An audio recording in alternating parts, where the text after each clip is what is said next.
19 if you're really naughty.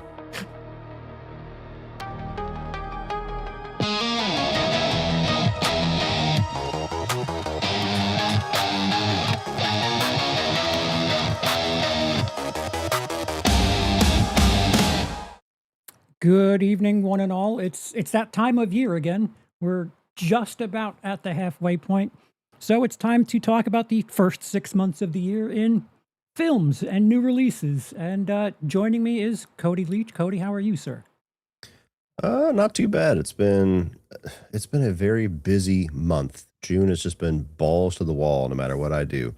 And today I did a Patreon stream for just over an hour and then like exhaled and then literally recorded 3 hours straight for my Spielberg ranking that I've been working on. And then went out to dinner and sat down and talking to you. So it's been like a one thing after another type of day. Well, hopefully this won't be too hard. This is just kind of looking back and talking about the year that was. For those of you in chat, I have a poll question up asking, how has 2026 been for movies so far? You have three choices: positive, mediocre, and negative. For those of you, we'll be doing our three best, our three worst, and give or take 3 to 5 surprises, and that could be both positive and negative. Cody, on the whole, what would you say 2026 has been? Mediocre. We've got some really strong ones. But like when I'm looking at my list, I've seen just under 60 movies this year, and it's only like the top 12, 13, arguably, where I'm like, yeah. And then there's like 30 of them where I'm like, eh. Yeah. And even, on the same note, the bad ones aren't like epically worst I've ever seen either. There's only like maybe 5 here where I'm like actively kind of holding back vomit, thinking about watching again. Yeah, likewise. I feel like there's like this traffic jam between like 2 stars and 3 stars where it's just a lot of Yeah. okay movies where And I've felt that as I've been doing my reviews where I've almost felt annoyed. It's one of the many reasons why I kind of want to get rid of the numerical rating thing on my video, but I probably never will. Where I feel like most of my videos, I'm like 3.5, 3.5, 3.25, 3.5. just a sound clip, just hit a Yeah. button. Yeah, exactly. So we'll start with the nitty gritty first and get all the bad out of the way. Cody, what is your third least favorite film of the year? Not your worst, but third from the bottom. Bronze for shittiest of the year. This one is a movie that I saw at South by Southwest. I don't even know if it's available yet, but it's a film called Sender that I just did not enjoy whatsoever. It sounded somewhat intriguing, where it has to do with like somebody basically sending Amazon packages to this woman's house, and she doesn't know who's sending them, where they're coming from. It's just random shit, but somebody keeps doing it. And so it becomes like this psychological torment thing for her where she's like, who's fucking with me with these packages? It has Jamie Lee Curtis in it for reasons I don't know. It was a movie that just really tried my patience, and you're sitting there forever. And it's just like a woman getting Amazon packages for over an hour. And she like the little bit of characterization you get for the main character. She's like kind of like an ex-junkie or something. And so people don't really trust her. It's that classic trope of something's crazy going on, but you're also crazy, so I don't believe you. And the ultimate reveal, it also has Ray Seahorn in it from Better Call Saul. Okay. So those are like the two main names is her and Jamie Lee Curtis. The ultimate reveal of the movie is like, okay, this should have been a short, like a 15-20 minute short, and it's not. It's like 90 minutes and it feels like 4 hours. Ugh. So not a movie where it's just like this incompetently made like garbage Tubi movie or something that you watch and you're just like, oh, but it was one that for a film festival, you're just like, fucking Christ, I should have picked anything but this. Yeah, those bad ones when you're stuck and you got a day full of movies still. Those kind of wear on you. Yeah. I'm going to be a bit harsh on my third from the bottom. And you? Never. No positives. I have nothing but negatives. My third from the bottom is Scary Movie. And it has a lot to do with how much they were puffing themselves off, talking about, oh, we're going to cross lines. Oh, you guys aren't prepared for what's in store. And I think part of it was the fact that Naked Gun like really kind of worked, and it was like, okay, we can have these types of movies still, even in the modern culture.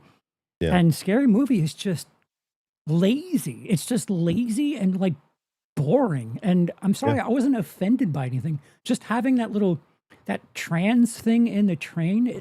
I'm sorry, you're not pushing boundaries. You're not making anybody uncomfortable. You're just like checking boxes. Like, oh, we talked about the Mhm. thing, and that's it. And it just, I get it. I've had people complain or people comment on my videos saying it's not supposed to make sense. It's not supposed to have a story. But how did the first two have stories? Like, I get it. You need to like mimic all of these scenes in movies because that's what these things are. But there's at least a through line. The Yeah. movie just didn't make sense. Like, you didn't have to keep track of anything. It's just a series of I won't call them homages. It's just like they're just doing bits. It's dog References. yeah, it's dog shit SNL with just references, and I'd rather watch SNL, and that's not a compliment. Mhm. Yeah, I don't know if you think I know we're on the same page of it being. It's not far Mhm. from where I'm at. Like, I haven't placed that as far as my ranking in my list yet. It's my number 1 most disappointing movie of the year, I can tell you that. Ooh, But where it's gonna land on, like, 59 movies that I've seen this year, I'm not exactly sure just yet. But it's certainly towards the bottom. Maybe certainly bottom 10, maybe bottom 7 or 8. yeah, But no, I'm with you. Like, I'm somebody it's one of those movies that it's disappointing and frustrating enough to experience the movie, and all it does is extrapolate all that when you get online and talk about it. And the fans of the movie do nothing but make it worse. yeah. Where, "Oh, somebody got offended." And I'm like, "There's nothing even remotely offensive about this movie." Like, I'm offended about how inoffensive it is. I'm Like, there's offended at the time I nothing. lost. Yeah, there's nothing in it that even rubs shoulders on like, "Oh, shit, they went there." Like, Mhm, no, none of that. Even the stuff that should be, like you said, it's just, let's mention it. mhm. Let's mention Me Too. Let's mention a trans character. It's not like there's actually a bit there. Even the political stuff is like, you could even offend half the country with whatever direction you're gonna go with it, but it's just a passing reference, Look, I it's a manila folder, Epstein files. Okay, what yeah. does that mean? Yeah, or Ghostface calls the character and just like, "I know your secret," and he's like, "No, it wasn't a Nazi salute, I was just throwing my heart to the crowd," and it's like, "That's the best you got?" Like, I can think of a funnier way to reference that right now. Yeah. And so, yeah, like that and the revisionist history bullshit that people give you where it's like they claim to be big fans of the franchise, and yet it feels like you know the franchise better than they do, or that these never have story, and it's like, "No, Yeah. first couple did. Like, you don't go to these for story, but there was a story. Even the second one, we're gonna riff off of the haunting and everything by putting him in a haunted house. And every bit, every sequence, there was a narrative, small reason why they went into that room or something happened. Like, we're not winning a script writing contest here, but there Sure. was a reason. And this was just like isolated skit by isolated skit by isolated skit. I mean, the substance moment, it's just Sherry O'Terry getting plastic surgery because that's the way to get her into a room like The Substance, and that has no relevance to the plot whatsoever, and most of the bits are like that. It's just like reference something. The one that twisted my head was the Sinners reference, where it's like the characters, like the Mhm. main characters, are somehow not invited to the party, even though they were, and now they're trying. Yeah, Like, what? I'm yeah, sorry. I get like you're doing a Sinners reference, but these characters are literally supposed to be at that party. So, what? mhm, That doesn't make yeah. any sense. No, it doesn't, and so, yeah, there was a couple of moments where, like, I, like, smirked, like, a Sure. couple of bits, and in the first, like, 15 minutes or so, I thought it was halfway decent, and I thought that the last 15 minutes or so was pretty strong, like, where they're doing the ghost face reveal. I'm like, "How the fuck is this a better ghost face reveal than Scream 7?" But, everything in between, I mean, like, I'm on record for not really being a parody spoof guy, Mhm. but like you, I thought The Naked Gun for at least the first half was fucking hilarious. And then this one, the only time I genuinely laughed out loud was the white chick reference, and it's like, that's because 'cause you're referencing white chicks. Yeah. Yeah. Again, if they didn't advertise, if they didn't pump their air so much, maybe it would have just been like, Mhm. oh man. Yeah, and that was the part that frustrated me Mm, too, was that was the whole marketing campaign was just like, "You're all fucked. We're mm. back now, baby. Everybody's gonna be pissed." And then, like, you literally had things being brought out on Twitter where it's like Marlon Wayans or somebody put it out there, like a list of things they're going to make fun of in the movie, and it's quite literally like you were saying, where they're checking boxes. It's Me Too, Epstein, Trump, like all these things where it's like, let's just give one line so we can cover all this. And so that's what the writing process of the movie felt like, was like they had a giant whiteboard in a room and they wrote a list of movies and a list of things and pop culture and everything they want to reference. And they just thought of like one passing line to check all of Yeah. those. And Yeah. very few of them actually felt like, let's write a bit that has a punchline and a payoff and something to like subvert where you thought we were going in reference to where the actual movie goes. It was none of that. It was just like, oh, this scene looks like the scene in Sinners, while they're referencing some viral thing from fucking 20 years ago that nobody remembers. Right, right. And like they're just referencing things because it's topical or new. Like the bootleg Michael scene, or what was it, Jermaine, or what, I forgot, whatever the hell it was. Like you you if you weren't lazy, Oh yeah. you could The have. Michael thing might be the worst example of like, you clearly saw a trailer and shot this really Right. quick to throw it in there. Yeah, it's like a living color bit, and Mhm. back then they only had like a week to set that up. Here, like you couldn't get an early, like Mhm. advanced copy of the movie and like do something. Yeah. And even some of the premise of some of the jokes they were going for didn't make sense. Like there's at least two references to the fact that horror never gets Oscars. Like they have that line where it's like, just ask Demi Moore. And then in that same movie that they're making that reference, they're riffing on Sinners and The Substance, or excuse me, Sinners and Weapons, two movies that won Oscars. So it's Right. like, even that, it's like, Yeah, and Alex says, I thought the K-pop Demon Hunters bit was funny, and that looked really good too. But it's just matching the sites. Not to say that it didn't look fantastic, but Mhm. it's probably the best looking and most coherent thing in that movie. If you're asking me, is that K-pop? I haven't seen K-pop Demon Hunters, but I understood what was happening there. Yeah. And I'll Um, say that the movie, like production wise, looks good. It's probably the best sure. looking scary movie. Yeah, they dumped a fair amount of money into it anyway, right? Oh, Like a and they couple made of it back. dozen million dollars. Yeah. Yeah. People have been proudly exclaiming on my review how much money it made, as if I said it, I didn't want the movie to succeed. Yeah, they have a lot of money invested in the project. That's why they're letting you know. Yeah, exactly. Bunch of So, producers in your comments section. see you at Scary Movie 7, guys. So your second worst. Oh, motherfucker. The Strangers Chapter 3. Oh, I forgot that exists. Amazing feat that all three of these movies in this trilogy have made my bottom 5 of the year. Granted, I mean, we're not at the end of the year yet. Maybe I'll see 4 movies that are worse, but this trilogy is so bad, I struggle to rank them based off of which one is worse. Oh, Like, you have the first have you seen any of them?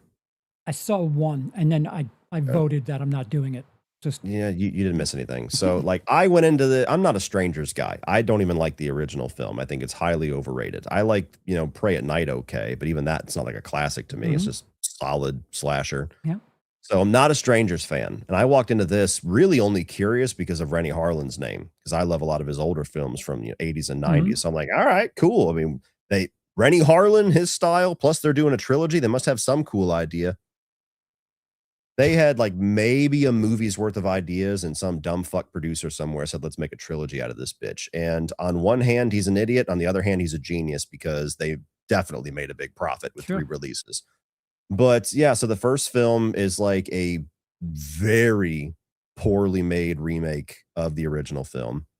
The second film is quite literally like, most slasher films have like a 5-minute chase sequence where the killer is on the ass of one of the characters. Mhm.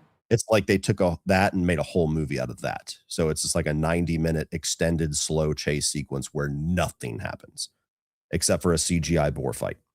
Yes, I said that. Strangers Chapter 3 is like, this is the movie where they finally get to whatever weird, new, different idea they had that they were actually passionate about. And it's like some odd Stockholm syndrome movie, because you have the same girl across the trilogy where her fiance is killed in the first movie. Then she's, gets out of the hospital in the second movie, and they're continuing to chase her. And this third movie, the whole film is like, is she gonna join and be the new stranger? And it Um, never makes any sense why she would do that, or if she's not gonna do that, what exactly does she have planned? It's just like these very bizarre sequences where she's hanging out with the people that killed her fucking fiance and tried to kill her, and she's almost dialogue free the entire movie. So it's like they're trying to give some weird PTSD thing or whatever. The eventual reveals of who the strangers actually are was obvious from the first fucking film, so there's like no payoff with that whatsoever. And then they still don't even have the decency to just end it. They leave it to where it's like Strangers Chapter 4 question mark, and it's like, no, in unison, no. And so, yeah, this one, man, this is just it's a wild thing that this trilogy exists. And after they made that first one and released it, that they did not like slam on the brakes and go back to the drawing board. They shot all three of them back to back, so it was probably a cheap production, but holy fuck, man, these movies are awful. yeah, after watching the first one, I was like, I don't know how you're gonna go another movie, let alone make a trilogy out of this. I'm still wondering. I'm not shocked at all. Yeah. Yeah. So my second from the bottom is a straight to Netflix movie. It stars Sacha Baron Cohen and Rosamund Pike. It is called Ladies First. What a weird pairing. Oh. That's like the Netflix thing, though. It's like, this is a movie starring these two people. And it's always like Mark Wahlberg and fucking Kamal and Johnny or something like that. Like, it's always these two random fucking people. And you're like, okay, what are they doing? The algorithm says these two work. Exactly.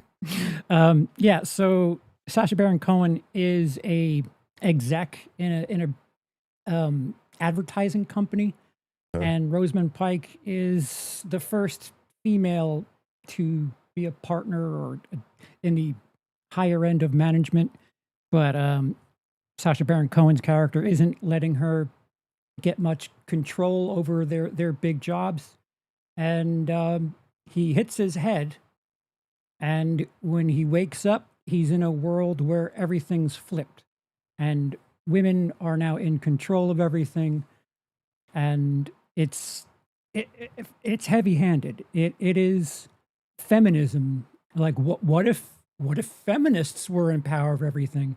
But you have Sacha Baron Cohen, who can handle some spicy material, and they are so over the top and heavy handed with the shit where like there's just like sight gags and things like it's Burger Queen, all of these things where it's just like, oh dude, it's a thing that like, it's just That's all you have to tell me. And I'd be like, okay, yeah, bottom three. dude, Burger Queen. and everything's flipped. Like instead of motherfucker, they get called fatherfucker. And it's just like, oh, you're not putting any effort in. And the funny thing is, like, she has a hard time, getting to her position.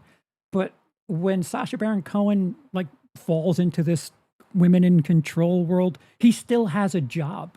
Like the funny thing is, like you can't make him homeless. You can't make him like really struggle to understand how hard it is to like climb the ranks. He's already got a job, and he's still kind of okay. It's bad. It's really bad. You know what the fuck they're doing from jump. And it's a waste. It's an absolute waste of Sacha Baron Cohen. You like neutered him. You took all of the teeth away from him, and it's fucking awful. It's kind of I don't know if I was like heavy in the feminist circle, I would imagine it's kind of offensive to. There's a scene where he sleeps with one of the bosses who's or the boss's wife, or he sleeps his way to a good position. And I don't know, is that how you get ahead? Is that what you're trying to tell people in this movie, that you need to sleep with your superiors to get ahead in life? Yes. Yeah, it's Hollywood after all. What's wrong with it? But it's Is there a character named Harvina Weinstein? I think they do. They flirt with it. They don't outright say things, but they flirt with it. Go down on me and I'll make you Batman. Yeah, it's something that you could see this happening 30 years ago. It's Yeah. the type of comedy that you would imagine like Jim Carrey in on a down year. Like, oh, Dumb and Dumber 2 didn't work. Here's this fucking What If Women Were in Power movie. And like he could probably still make that work in a certain way. But no on all fronts. I was just angry. I'm open to ideas. Like again, Sacha Baron Cohen, you could really give that man some teeth to play with the role and really challenge some things that happen with the gender gap, and have him try to overcome something that maybe we don't want to talk about, but maybe we can laugh about. No, let's just make burger queens and fucking say things that are different. It's just awful. It's absolutely awful. Yeah, sounds rough. Yeah, but yeah, it's on a streamer. If you're bored and want to sleep and just want to roll your eyes for 90 minutes, it's either Netflix or Amazon. I'm almost positive it's one or the other. I'm at the point where I don't click play on any of these straight to streaming movies unless I have it on good authority that it's awesome. Like I don't roll the dice on any of them. That's anymore. what I'm here for. Yeah, there you go. See, the difference between me and Charles is that I'll tell him I just saw a shitty movie and now he has to watch one too. And then he's like, Cody, I just watched this shitty movie. And I'm like, well, that sucks. I'm going to go to bed now. Yeah, exactly. Cool story, bro. I'm watching Spielberg. All right. Well, give us your worst so far. Yeah, my worst at the moment is a movie called The Mortuary Assistant. So this is a movie based off of a video game that I've never played. Okay. And from what I understand, like, I guess they do a halfway decent job at actually like adapting the gameplay into the movie, but it's a dog shit movie. So I don't really think that matters a whole lot. Okay. It's where you have this young, new mortuary's assistant where she's, it's the girl who played Oliver Queen's sister on Arrow. The actress's name is escaping me, but she's working for this mortuary guy. She takes this night shift and he gives her these rules.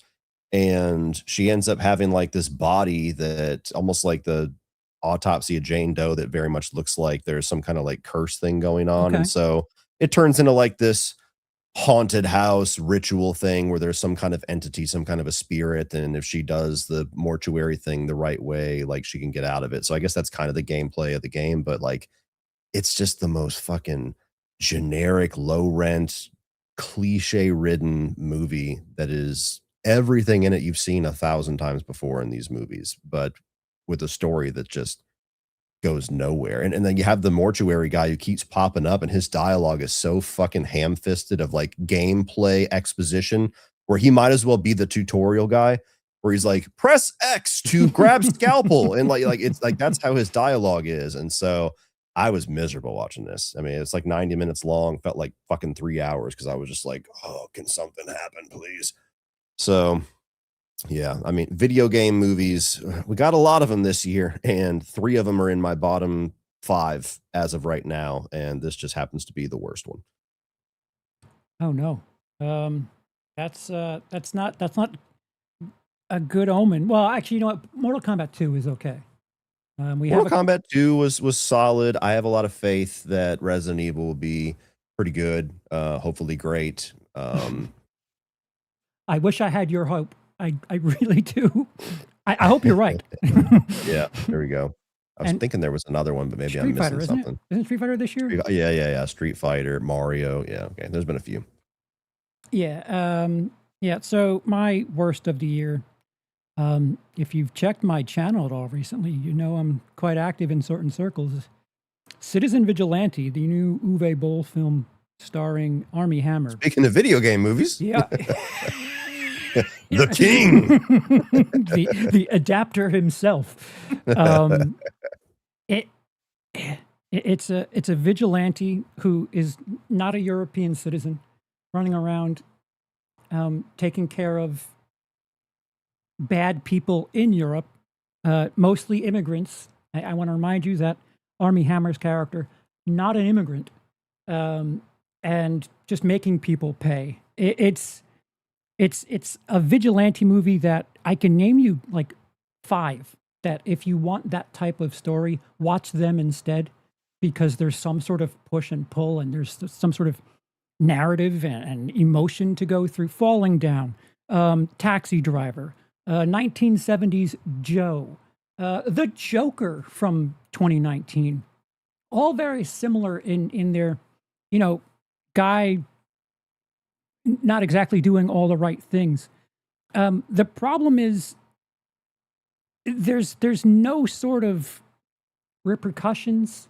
It's like if you were to play GTA, and just fucking take care of everything. Like there are police officers that get mowed down, and you start thinking, wait, he's trying to make sure that this victim of SA, you know, there's justice, but these police officers, what did they do? Like it's just everyone dies. And I saw someone compare it to John Wick, and I'm sorry, no, John Wick, they're all assassins, and at least his motivation was his dog.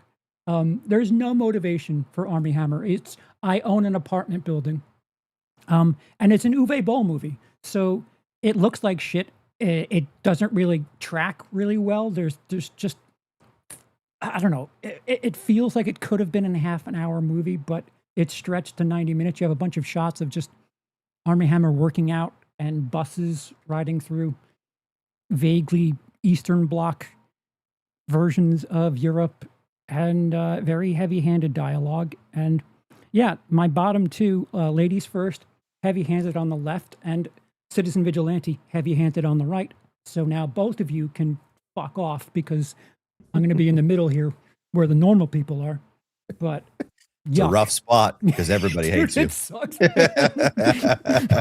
It's like, wait, they hate me, but you do too. What the fuck? It's like one side's pushing you and the other side's pushing you back. And it's like, stop fighting over me, guys. Stop fighting over me. I'm just like, can I just have a movie? I don't want to know colors of the political spectrum. I just want a good movie that tells a story and, you know, does things. And so that's that. To the surprises of the year, these don't necessarily need to be positive or negative. You can go back and forth, but you know, expected something and was pleasantly surprised, or expected shit and or expected something good and was kind of disappointed. Okay. You can give me as many as you want, and we'll go back and forth one on one. Okay, I'll start with one that's going to be kind of contradictory to what I just said earlier about not watching any streaming movies. This was a movie that I didn't really see a whole lot of good reception for it that came out last month, but then suddenly one part of the movie just started going viral, like on TikTok and everything. It kind of became like a spoof trend. And so I just got morbidly curious of like, what the fuck is this movie? I keep seeing this little like dance sequence for, and it's a movie called Apex on Netflix. Yeah. I thought it was surprisingly solid. Huh. It's not carving any new path. It's not doing anything that we haven't seen before in movies like these, where you got two people out in the wilderness and one of them is good, one of them is bad. Mm-hmm. But I think that Charlize Theron does a good job at kind of being like the badass survivalist. I thought Taron Egerton did really good at being like the over the top crazy bad really guy. Sneaky. He's been really sneaky good. Yeah. Yeah, and I don't want to spoil eventually things that are revealed for him, but it goes to a pretty dark place when you start to realize the nature of the character.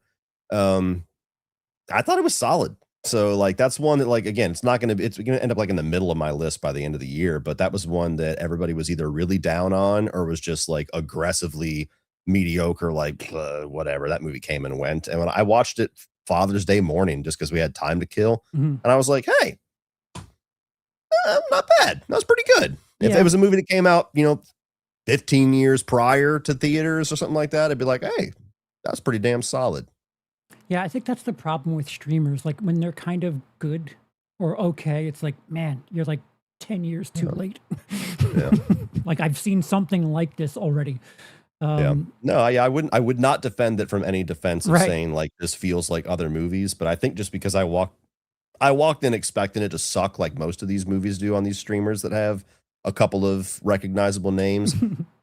I think I was surprised at how not shitty it was. So I ended up being like, hey, you know what? I had a good time. Yeah. Yeah, it's. I saw it. I think the first joke I made about it was, it opens with a cliffhanger. It literally opens with a cliffhanger. They're hanging from a fucking tent or some shit. But Yep. Yeah. Eric Bana got paid to show up for 5 minutes. Get that Do you have money. the Hulk's number? Yeah, so I'm gonna start with a negative, and we'll get the big bad one out of the way. It's Scream 7. Um, I don't know why I expected it to be. Well, you know, it's the Scream franchise, and even bad Scream is still kind of okay. Scream Mhm. 7 is bad. It's Yeah. bad horror. It's just Yeah. bad, and I don't know why. I think I again fell for marketing where it's like, oh, Kevin's back. Look out, Kevin's going to direct. And That gave me no faith whatsoever. If he had been just the writer, I'd have been right, like, "Fuck yeah," but they right, have him as the director. right. Yep. Yeah. Anyone Like, who's I think the comparison I made was like, that's like making the chef do dishes and, like, letting the dish guy do the fucking put the food together. It's like, "Wait a minute."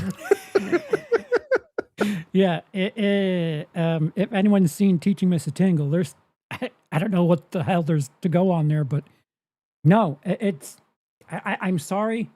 Sydney being back is not enough to just say thank you. Please, can I have more? I'm sorry. We need to stop doing this where it's just I want one thing, and the movie can suck as long as I have the one thing.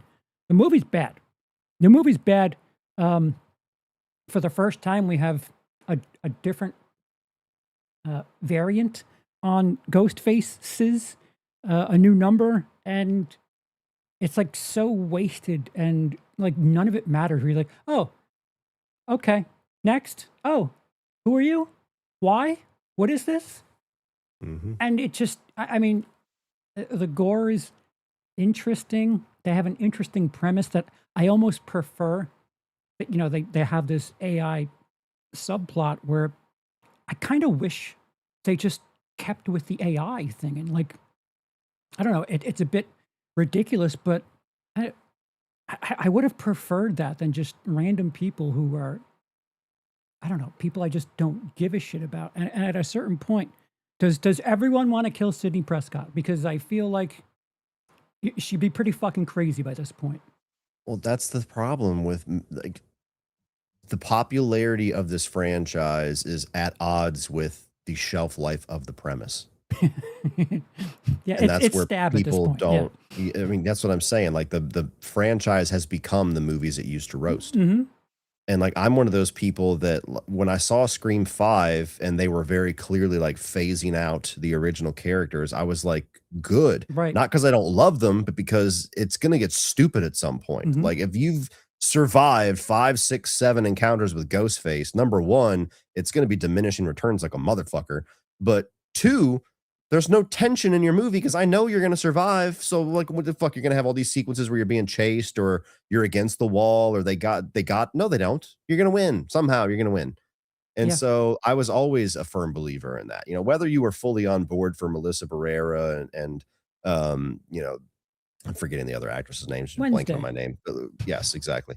But whether you were on board for them as like a replacement for them or not, the choice to pass the baton to a new generation was the right choice. Hmm. It's unfortunate things worked out the way that they did, but you know, and even when they had the whole pay dispute with Six, you know, Nev Campbell should be paid what she deserves. She is the main character of the franchise. I'm not going to argue all that, but they clearly had a story where Sydney didn't really make a whole lot of sense in there. I would argue that Gail made no fucking sense in the sixth Dude, movie, but all they of had her the in New it. York kids, it's like, what? Why did you just come here? What is this? Yeah, it's even more so with this one, where like that's as soon as they pulled up, it was like the fucking mystery machine pulling up with the other characters.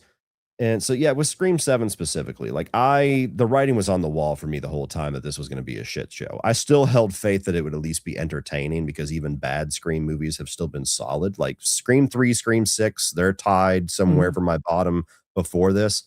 And I'm still just over the hump of positive on both of those. So if that's your worst day at the office, you're Yeah. doing pretty fucking good. Scream 7's a bad fucking day at the office. Mhm. It's you could tell that this was a script that went through many different versions, and it's just let's find some fucking reason to put Sydney in Ghostface path again. And at some point, there was so much drama with the pay dispute in 6 and Melissa Barrera, you know, getting fired, not being renewed, whatever your fucking semantics you want to have. Everything went on with that. They were just like, what can we do to get Scream fans on board with it? Matthew Lillard, how can we get this to work? And having all the weird little announcements where it's like David Arquette's going to be back somehow, and we all figured it was going to be AI. Mm-hmm. And you just watch the movie and it's just like the lowest, most generic version of everything. And I like the fact that they tried to have some creative kills, but then when you CGI the fuck out of the gore, it's like it's a wash. Mm-hmm. And so and there's even sequences that could have been great where it just feels like a more experienced, better director would have recognized that. Like, I think the sequence where they're in the walls, as much as that annoys me because I've never seen a fucking house that has like a human body level space between walls, regardless. You go along for the premise of we're going to sneak through the walls and try to get away from Ghostface. When the people in the walls are Sydney and Sydney's daughter, I know they're getting out fine. There's no damage that's going to happen to them, and so your sequence is kaput. You have a friend, one of the random fucking teenage friends, staying the night with her when that happens. Imagine that same sequence where Sydney, friend, and Sydney's daughter are shimmying through the walls, and Ghostface fucking spikes the chick in the middle. And now you've got a dead body in between you and safety, and you're trying to like fucking crawl over the wall to get over the body when you stab it. Like, instantly that scene is better for a throwaway character being There's added. no tension. It's just That's what I mean. Thing. And then you get to the end and you get the Ghostface reveals, and a fantastic Ghostface reveal could have saved the movie to be watchable at least. And it was like not even close, the worst Ghostface reveals of the entire franchise, where you get the mid-movie one that's just like, okay. And then you get another one that as soon as the guy shows up on screen, you're like, Ghostface, bitch. Like, you're only here to drop lore, Ghostface. and then the final one, the mastermind Ghostface, you're like, why are you here? What are you talking about? Right. What is this bitch running on about? Right. And I've had people try to argue, actually, her motivation is very meta and smart. And I'm like, get the fuck out of here. I try to respect that we all see movies and we get different things out of them. And if you enjoyed the movie genuinely, like, I envy you. But sometimes it feels like people just bend over fucking backwards rather than just say like, yeah, I know it's not the best, but like, it doesn't take much to excite me about a Scream film. Totally fair. I'm on board for that. I'm that way with certain movies, but this one, if you're just gonna like absolutely throw logic out the window and try to assign all these different rules for a Scream movie to make your point, like that, at that point, I'm just lost with you. Yeah. I mean, someone just saying, hey, listen, I know it's not great, but I just like seeing Sydney in scary movies. Fine. I don't agree, but your enjoyment is ruining the fun for the rest of us. It's one of those things where the amount of shit that happened, behind the scenes, and like, it was very public. It was very all over social media. Too fucking public. You need that movie to be something where it's like, oh, this needed to make it through all of that mess. Like, this is something that needed to make it to the big screen because, oh man, we really had something great here. And, all of this adversity in the background here was something to just show how much this movie was worth the effort. And it's just not. It's not at all. But it made all the money, so see you for Scream. And that's the thing that's the thing that fucking sucks. Is like when you're trying to have these rational conversations and then you get people that are just validated by the box office where it's just like, well, dollar signs, bitch, don't care what you have to say. And it's like, okay, then you're gonna get another one that's just like this or worse. So congratulations. I hope you're happy. Yeah, I don't think people understand when people like us say things like that. It's the studios aren't going to learn. They're just looking for money. And if their idea is, oh, shortcut, and we give them the face they want to see, that's all they want, they'll keep doing that. And I don't know very many people that aren't diehards that are okay with that, but I guess we'll find out the hard way. Mm-hmm. Cody, and I've already heard whispers where they're talking about like the next movie, and they're like, yeah, we're going to start like passing the baton to Sydney's daughter. And I'm like, so what the fuck was the problem in the first place with the characters we already had? Like, fuck them. We got to give the crown back to the queen. And now that she's back, it's like, well, let's give it to this other chick that you care even less about. Yeah. And Yeah. that got on my nerves too. Like I love Sydney Prescott. I think she's genuinely one of the best final girls. Like she's probably in my top 3, honestly. But this movie goes so hard with the like, I'm Sydney fucking Prescott. I'm Sydney Prescott, bitch. She should Prescott. Like they overdo the fucking like rah-rah shit to the point where it's like almost annoying. Even the daughter, she's like, I'm Sydney fucking Prescott's daughter. And it's like, Dude, it's a I fan get it. film. Yeah, Oh, yeah. It's like, keep mm. telling me how awesome she is instead of show me like the first 4. What are you doing with that jacket? Do you Yeah. realize what that jacket is? No, I'm Oh not a God. fan of the series. Can you tell me? Even the Oh, name of the daughter. I named you Tatum because Tatum is like the strongest person. I'm like, you mean the person that you were kind of best friends with in high school and hasn't been referenced in 6 fucking movies you're since? 3 times older now? Yeah, the whole thing about bending over ass backwards to make Tatum feel like the end all be all for Sydney. Meanwhile, she has to learn that Gail has actually been her best friend this whole. Oh, you mean the one who's been right there next to you for the last fucking 30 years? Wow, what a revolution. Jesus Woof. Christ. I'm getting mad. Move on. Your next surprise, Okay. either direction, Cody, good or bad. Yeah, I mean, I don't really have a surprising negative one, I don't think. So I'll probably just do 3 little surprising recommends. Okay. One, I don't know if we agree on this one or not. I feel like we talked about it, but one that I would have expected to suck bad, that I was actually pleasantly surprised how interesting the movie was Faces of Death. Oh, yeah, that's on here for me too. I'm glad you brought that Okay, up. cool. Well, we'll just go back and forth on this one Mhm. then. So yeah, I've never seen any of the Faces of Death movies. I You don't know need the to. legacy of them, never felt the need to see them. Mhm. And the whole question that I had was like, how do you make a modern remake of Faces of Death? Like everybody knows that the gig is up now. Like, Mm. and then the movie felt like it was sitting on a shelf for a while. Like this wasn't like they just put it in production. This has been sitting somewhere and like struggling to find a way to come out, which is almost never a good sign. Right. Right. And then I went to go see it, and, like, it does kinda go off the cliff a little bit in the climax. I don't think it sticks the landing very well. I Yeah. also think there's some things with the main character, specifically in the climax, that isn't done very well. Like, to the point where you have, like, a gun being fired in a neighborhood, and the cops show up and don't even investigate what's going on. They just take the protagonist into custody because Y the antagonist is more believable. yeah. There's things like that where it's like, contrived as fuck, Mm. buddy, but whatever.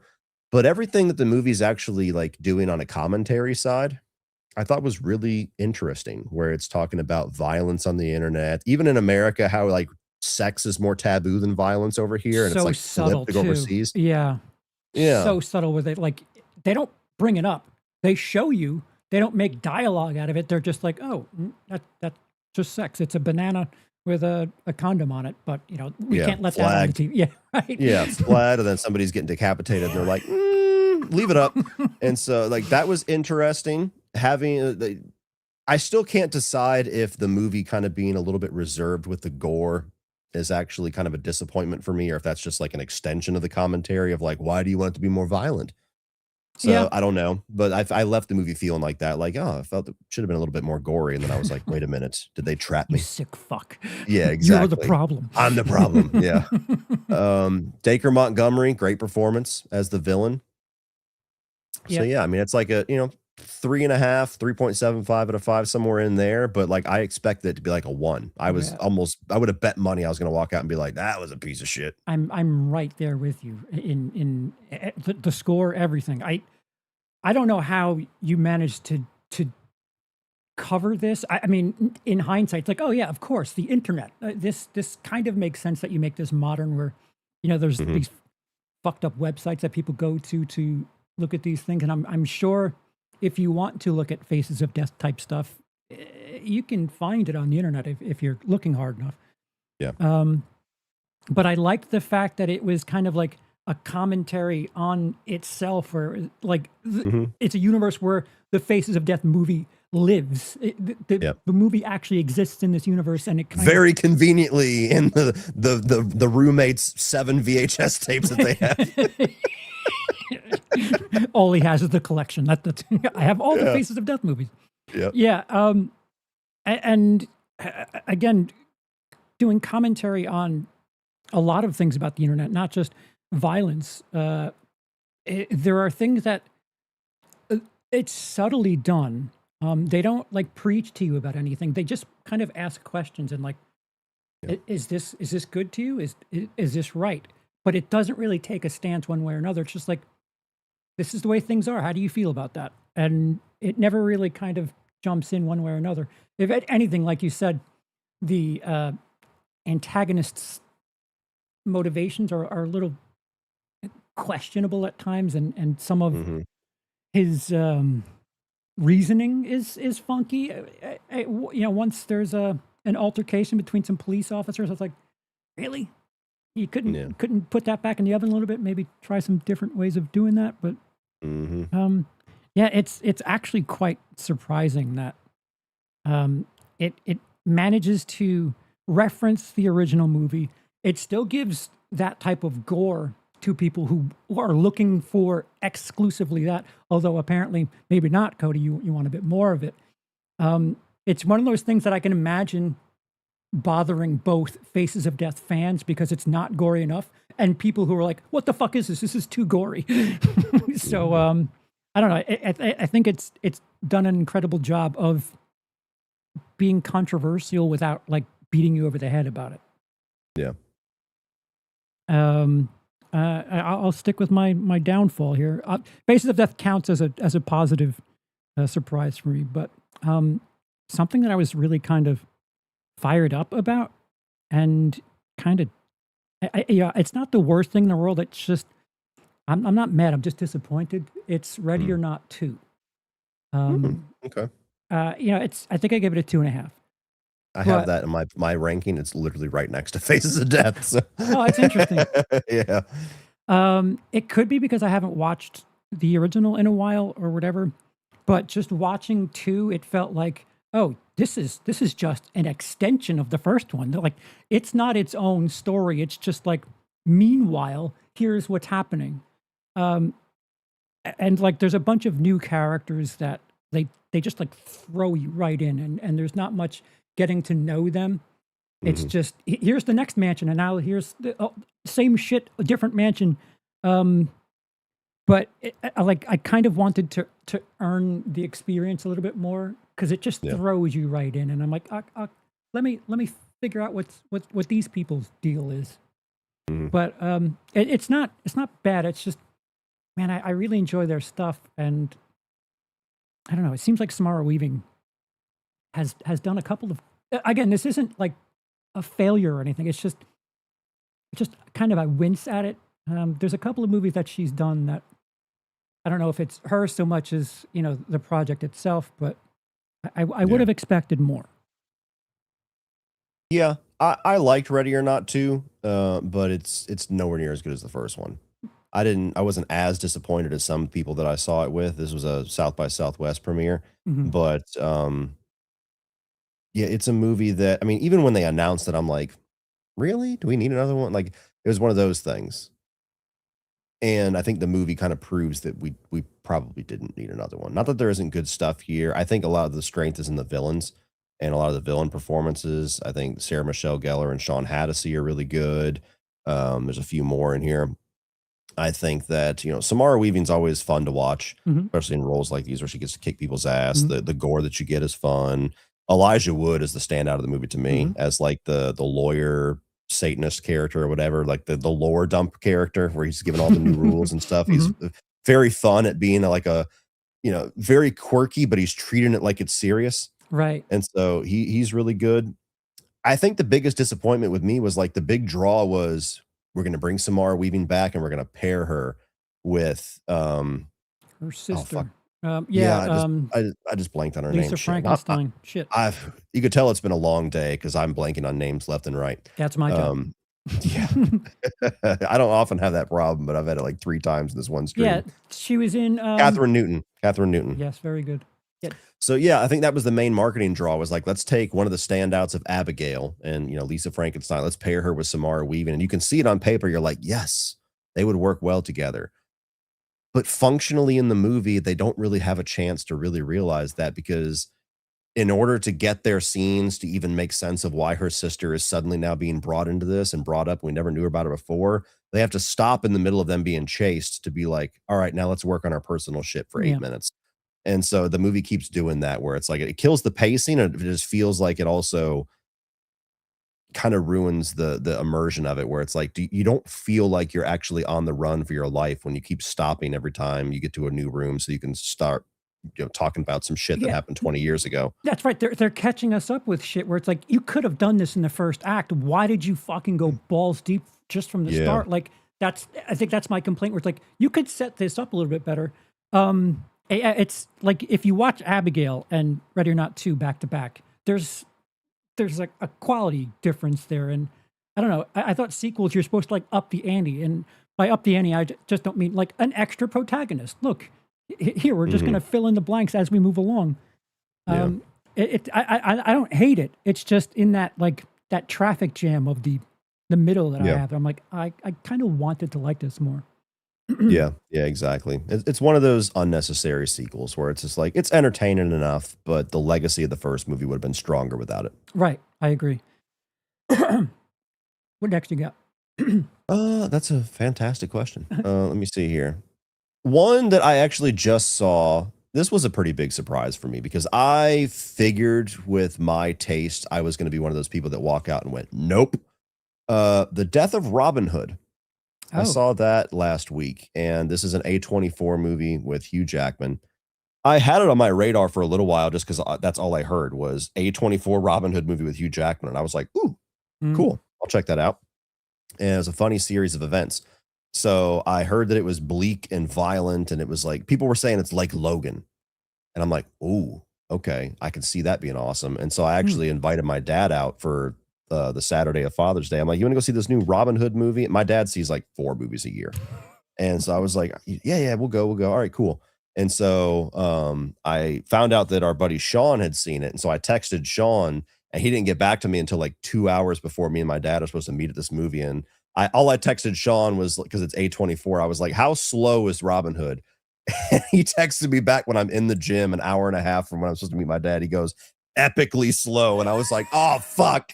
My dad's going to fucking hate this. So we pivoted and ended up going to see Obsession. So I saw that for the 4th time, and my Nice. dad really liked it. So I ended up going to see Death of Robin Hood myself a couple nights later, walking in expecting it not to be my thing. Because not that I can't enjoy a slow burn, but like A24 slow is its own kind of brand of slow sometimes. And they're masters at selling you on the badass part of their premise and then giving you like a really deliberately paced version Mhm, of it. mhm. So I walked in saying, okay, I'm expecting like badass, gory action with a grizzled, angry, Wolverine style Robin Hood that people motherfucker said this was going to be like Logan. That's what I think when you say it's going to be like Logan. Mm. And this is going to end up being like a bore fest. And it wasn't that slow. It's definitely slow. And I think people that are saying it's like Logan need to stop. That is a big annoyance of mine You nowadays misled me. where, well, it's very misleading. And that's the thing that gets frustrating is so many people nowadays, especially a lot of people on the influencer side that do their pull quote bullshit. That's the only way they engage with new films is they're like, it's like this plus this. And sometimes that's merited. Like if you tell me Supergirl is a lot like Guardians of the Galaxy, it's because it is, because it looks like James Gunn fucking told them what to do. You watch The Death of Robin Hood and you tell me it's like Logan, and it's like, why? Because it's got an older Hugh Jackman in it. That's as far as the comparisons go. It's not an action movie. It's not a movie about deconstructing, your hero at the end of the life of their heroism. Like Robin Hood is an evil fuck in this movie. The premise is that Robin Hood is a murdering thief that has faked this legend to like be able to keep murdering and robbing people. There's literally a scene where they shoot a fucking kid in the head with an arrow. Like it's bleak. Hmm. And then he ends up almost dying and ending up at like this commune place where he kind of gets to live in peace for a little bit. And it makes him reflect on all of this shit that he did that was so fucked up and horrific back in the day. And he kind of gets to go out on his own terms by somewhat redeeming himself. It's a really interesting, subversive, and at times really poignant story. You say that's like Logan, I'm questioning what the fuck you're talking about. Like, I just no, stop doing that. Yeah, So, even Amazon's a bit more accurate. If you like that, you'd love yeah, Citizen well, I mean, Vigilante. it just happens all the time. I mean, like you brought up John Wick earlier, that somebody said Citizen whatever is like John Wick, and like there's some movies where I think that comparison makes sense. If you have like one lone badass against 200 dudes, that's usually either that or like seedy corporate underbelly of assassins. Sure, but most people nowadays just say John Wick to describe any action movie. Yeah. And so that's kind of an annoyance for me. But Well, the yeah, death of Robin Hood, like I Taken walk. too. They compare it to Taken. It's like, no, he was only going after exclusively bad people because his daughter was taken. Like he Yeah, just wasn't yeah. wiping out cops because fuck it. I'm sorry, I stepped on you. No, that's fine. But like, just it's just beyond that. It's just like engage with films a little further than being like it's kind of like this other thing that I saw. It's just it's the most surface level dumb thing I can read. Very rarely does it feel like it's insightful. But the death of Robin Hood, it's not necessarily a movie I'd ever rewatch again, but I thought it was a very interesting watch. You even got Bill Skarsgård in here for a bit as Little John. Hmm. So expect all of your quote unquote action and killing to be like in the first 30 minutes and then a lot of dialogue afterwards. But it was a movie that by the end of it, I was like, I appreciate that movie. Mm. I'm glad it exists. Yeah, it sounds like I need to be in the right mood for that. Yes, But with Monster or coffee. yeah. Um, I have another positive, and again, these aren't anything that are like blowing any doors down, but send help. The release date scares me. Like I tend to gauge things based on when they're coming out, especially in horror. And the Uh-huh. fact that it was like a January, February release, I was like, oh no, they don't have confidence in this. Yeah. But I really kind of enjoyed Send Help. It's not something that I would, outright recommend to people, but I I would would. I would recommend going in with the same expectations that I had, which was very guarded.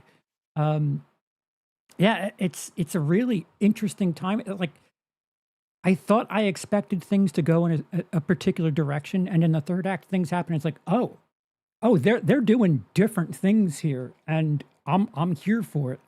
Mhm. Yeah, I'm trying to think the last time.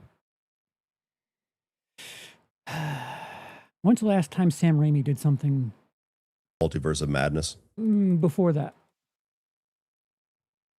Drag Me to Hell. Is it that long ago? Yeah, I think I like Send Help more than Drag Me to Hell, if that's I possible. think Drag Me to Hell. I mean, was his Oz movie before or after that? Oh, Oz the he Great and did Oz. Powerful. Yeah, all right. So he's had a clinker or two. Let me look it up before I step on Yeah, myself here. chat saying Oz too. Yeah, all right. So uh, Multiverse of Madness was like the thing that was in my head, and I'm like, oh no, he's getting Yeah, punished for I had something. it right. Drag Me to Hell, and then 2013 was Oz, and then so almost 10 years later he did Doctor Strange. Yeah. So I don't know what I was expecting, but because everyone like really had very different experiences and thoughts on Doctor Strange, I was concerned. The release date made me think, this is bad. Mm. But I really kind of enjoyed it, and I don't know what I was so guarded for, but yeah, it's not in my top five, but right now it's definitely in my top half, and I didn't Mhm. expect it to be. Yeah. I enjoyed the hell out of that movie. I'm going to give another recommendation when we get to our best because currently that's my number 3. But I knew I'd like it. It sounded intriguing. I love the cast, like at least the two main people that they were marketing it. It seemed like Sam Raimi kind of going back to a smaller scale movie, which is something that I appreciate when a filmmaker can do that. I feel like too many times nowadays, not to say that Sam Raimi is like Nolan and Tarantino level, but like Hmm. when you get filmmakers like that hit this new stratosphere of like the great filmmakers of our time, like Tarantino and Nolan, it feels like they're never able to scale back and do something simple again. Yeah, Like Tarantino is like, I got to make movies longer and more epic and more dialogue driven. And Nolan, it's like, I got to keep going for Oscars. I got to talk about history. And it's like, can you make Memento again? Can you make a Reservoir Dogs again? Do you have it in you? And I like the fact that Sam Raimi was kind of like going back to his roots here a little bit. It's a movie that is very different, where it's more a comedic thriller, but then it has moments where it's like, there's Evil Dead, Sam Raimi. Yeah. I knew he was in there somewhere. And Rachel McAdams is just fucking awesome in this. Not that she's not always awesome, but like this is a performance that lives or dies on her shoulders, because you have to convince me that she's somebody that an office full of people would not like. Yeah. And they do a good job at, they don't really like ugly her up to a ridiculous degree. They just kind of make her a little disheveled, but it's like her awkward personality that sells it. You know, holding a tuna sandwich in her desk and shit like that, where it's like, okay, I buy it. I understand it. And they actually do a good job at making you think that Dylan O'Brien is like having a change of heart at some point. And then whenever they, a couple of times they pull the rug out from under, you're like, oh, that was a good. He's still an asshole. Right. And so, I mean, the scene where you think something is happening with a knife and you don't see anything, but all you see is Dylan O'Brien's eyes. Dude, I was gripping my fucking seat like, like Daniel Kaluuya and Get Out. Like I'm picking the fucking cotton out. And so it was a very, very fun, intense experience. I took my wife to go see it just based off of the premise. And I thought we lost her at some of the vomit, and we didn't. Luckily, that was like one of her favorites of the year. Yeah, Rachel McAdams has kind of been showing a lot of range, and she's quite diverse. One of my favorite comedies of the last 15 years is Game Night, and you know she held her own in that too. She's not just the rom-com chick. She's quite capable of doing a bunch of things, and that's all I ask of certain actors. Like, can I just not have John Cena every time? John Cena, it's John Cena. Like, okay, what else is there? And she's not that, you know, I'm this person every time, and that's kind of awesome. Do you have another one? Because I have one more that. Another one that I liked quite a bit that it seems like most people aren't so high on is They Will Kill You. Did you see that one? I haven't. So I think it's on HBO Max right now for those that have it. It's either my that or uncle Netflix. has it at the moment. But this is a movie that it was premiering. It was initially supposed to release wide the exact same day as Ready or Not 2, which is bizarre because they both have very strong similarities in their premise. The titles are almost the same too. It was just like, what are you doing? And they eventually moved that 1 week apart or something like that. But they were still premiering at South by like within a couple of days of each other. And if you had asked me walking into South by which one I think is going to be better, I would have put all the chips on Ready or Not 2, because They Will Kill You. I was just like, what is this? And you know, Ready or Not 2 I thought was decent. It was fine. They Will Kill You was like one of my favorites of the whole festival. It was the last film that I watched. Like it was so much more entertaining than I thought. It's kind of a little bit Ready or Not with the premise of like the devil cult and someone's, you know, chasing one lone female, mixed with some Kill Bill, like badass martial arts choreography style, with like the insane gore and ridiculous camp of like Evil Dead 2. Oh. And the Evil Dead 2 side of it was what really surprised me. And so it's a movie that I thought was just thoroughly entertaining. Went through a lot of different places, like stylistically, that I didn't expect it to go. And is it a Korean director? No, I think he's like Ukrainian or something like that. Okay, I might be thinking. It's a movie that, like, for a lot of people, it was too much of a greatest hits of other things. Like they're like, I don't want to see a movie that just feels like Ready or Not plus Kill Bill plus this. And I usually understand that, but this was one where I'm like, surface level, yes, it's that, but it does something very unique and different with the mix. It doesn't feel like a cover band movie. It feels like, let's take a couple of cool things and do our own thing with it. And so that was one that I thoroughly enjoyed. That one. It was a fun premiere too, because they were all there.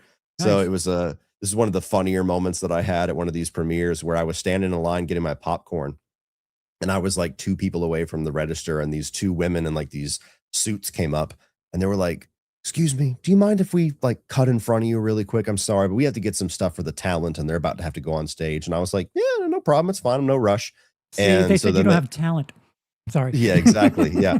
So they start getting those, I need 4 Cokes and 3 pot. They're getting all this other shit.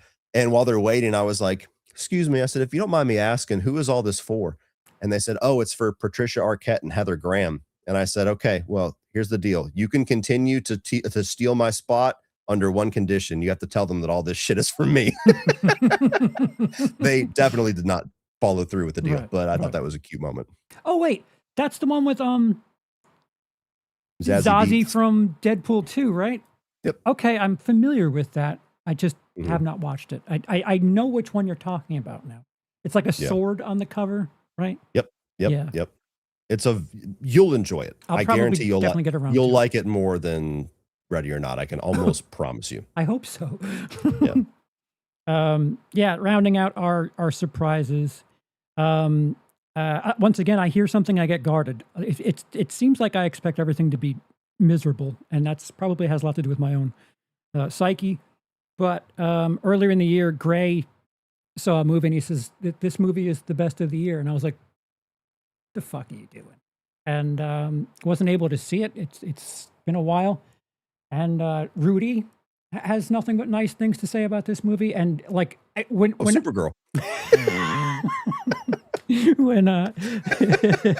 when bold choice.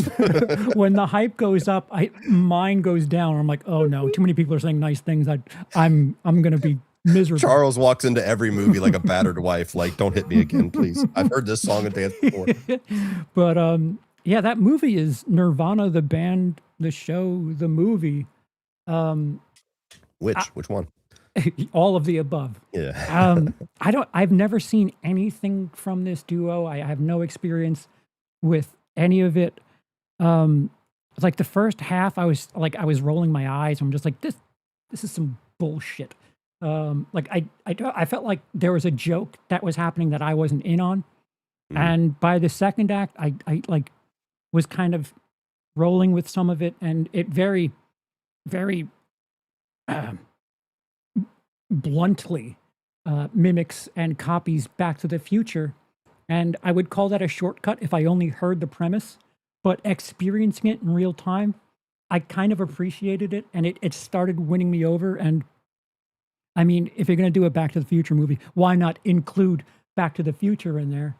And by the third act, I was just smiling, enjoying the damn thing. And I'm not going to say it's the best movie of the year. It may not even be the best comedy of the year, but it's something that I had no expectations. I had no sort of understanding of. But on the production end, I have a hell of a lot of appreciation for, because there's some things that they do that emulate and mimic things that happen in Back to the Future. And I don't mean they go back to 1985 and, have a DeLorean, but, within this universe, they go back to 2008.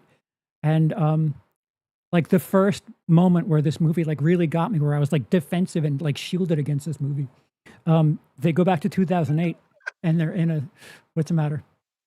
What are you laughing I just pictured you being a miserable fuck in every movie. Just like, I know this is gonna suck. It makes people happy. Fuck them. That is me. But yeah, I'm just like, this bullshit. What do people like this for? And in the movie, they go back to 2008, and The Hangover is playing in a movie theater, and the character doesn't think anything's abnormal, but there's a scene where they're making fun of the dentist, and when they call him out to the car, and it rhymes with maggot, he gets called that, and his wife says, "Go ahead, Mr. Maggot," and immediately the character goes, "Wait a minute." Because the entire theater is laughing at that line. And that's how he knows that he's in a different time, because they're laughing at that joke. And it fucking killed me. It killed me. Check that shit out. I was like, what?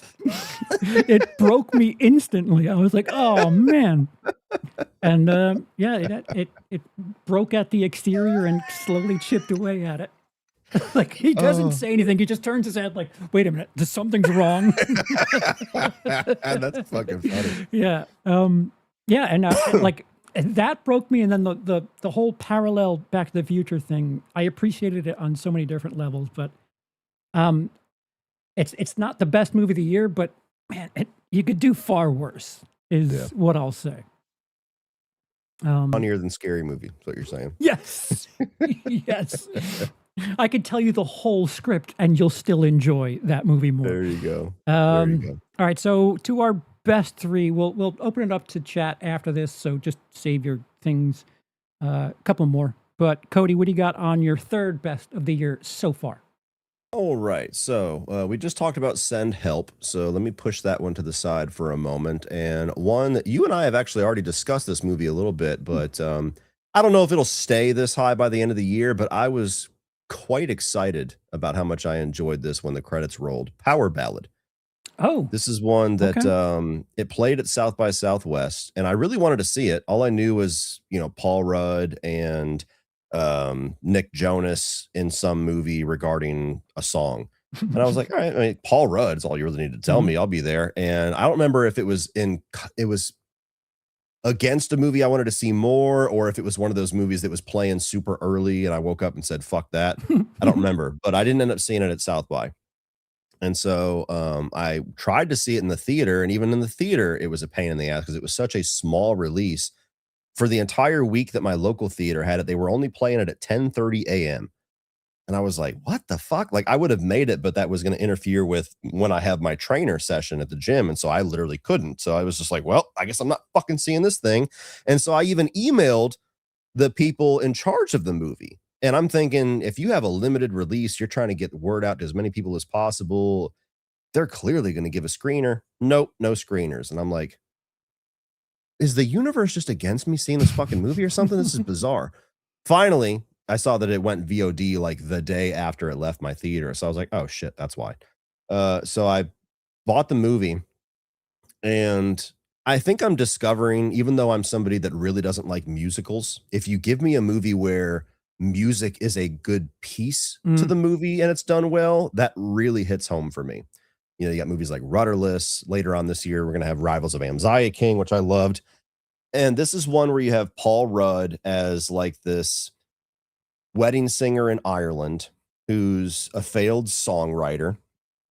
And through a circumstance, he ends up like hanging out all night with Nick Jonas, who's like a has-been boy band guy who's trying to make a comeback. And they're having this late night jam session. And Paul Rudd plays him pieces of this song that he's been working on for years that he just never hasn't really figured out a way to finish it. And 6 months after that, Nick Jonas takes the song and it turns into this worldwide smash hit. So the whole movie is Paul Rudd trying to prove to everybody that that song's actually his and confront Nick Jonas.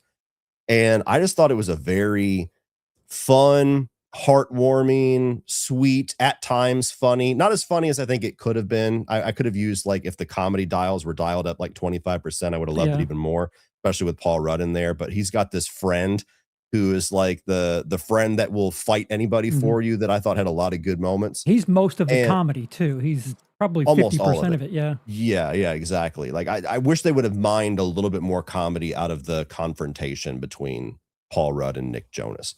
There's a lot of opportunities for physical gags there. And I thought, for somebody who's not really a pop guy, I thought that the song at the center of the movie was really strong. And The first even 15 times, sure. and yes, anytime you have a movie where a single song is a major part of the plot, you do get kind of sick of hearing like a certain verse. Mhm. They play the first 15% of this song like 17 times in the movie. But there's a really nice payoff in the third act where you hear Nick Jonas's version and they splice it in with Paul Rudd playing it for the first time. And even narratively, the song kind of fits in with Mhm. what's going on. So by the time it ended, man, I was like, God, I loved that. Like, I would watch that again right now if my wife came home. So that's one that I think, even if it doesn't stay at number three, I think it'll be in my top 10 or so. Yeah, that director is a musician, a writer. He's done a bunch of music themed stuff. Hmm. I think Begin Again with Mark Ruffalo and Keira Knightley.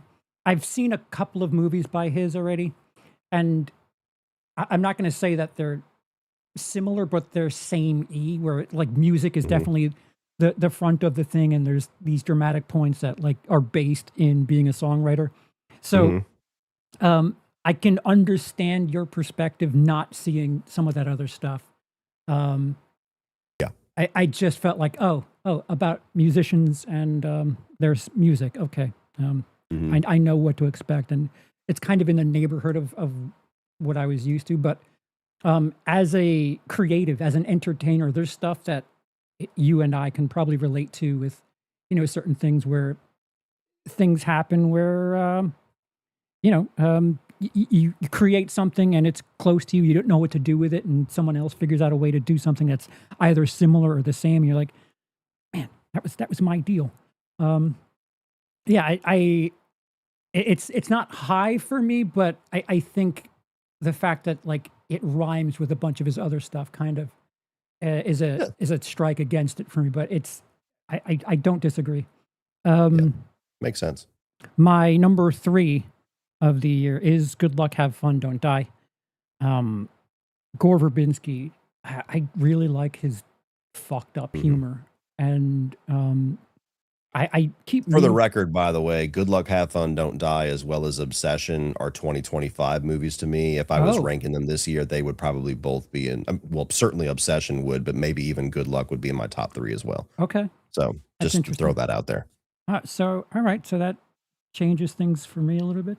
Well, I'm gonna forcibly talk about one, but Mhm. yeah, Gore Verbinski, dude, I like the Lone Ranger. Um, Shout out to Citizen Vigilante himself. Um, I don't know if there is a shitty Gore Verbinski movie or a movie made by Gore Verbinski that I'm like, no. The American Ring, Weatherman is something I really enjoy with Nicolas Cage, who's like really reserved in that movie. Even Rango, which is an animated movie. It's a good Uh, one. yeah, he's just Pirates. solid. Yeah, the Pirates movies, like he's just solid. And Mhm. um, I even like, Cure for Wellness. I You ever forgot see that was that? him. Yeah. Um, That was the last thing he ever did. I think I saw it whenever it came out. I cannot remember it. That didn't Mhm. stick out to me as a Gore Verbinski Early movie. Mia Goth, and you Huh. got, Dane DeHaan when he was kind of the hot thing for a minute there. Yeah, like what, 17, 18, around then, 16, 20. Something like that, yeah. Yeah. It wasn't long after I started YouTube, yeah. Yeah, yeah. I saw it. It doesn't stick out to me. That's odd. Mhm. But yeah, it's just an interesting movie, and I Genuinely fucking hilarious with how edgy the humor is. That's what I loved about it. Like, that whole bit on school kids. shootings. Yep, yep. Oh.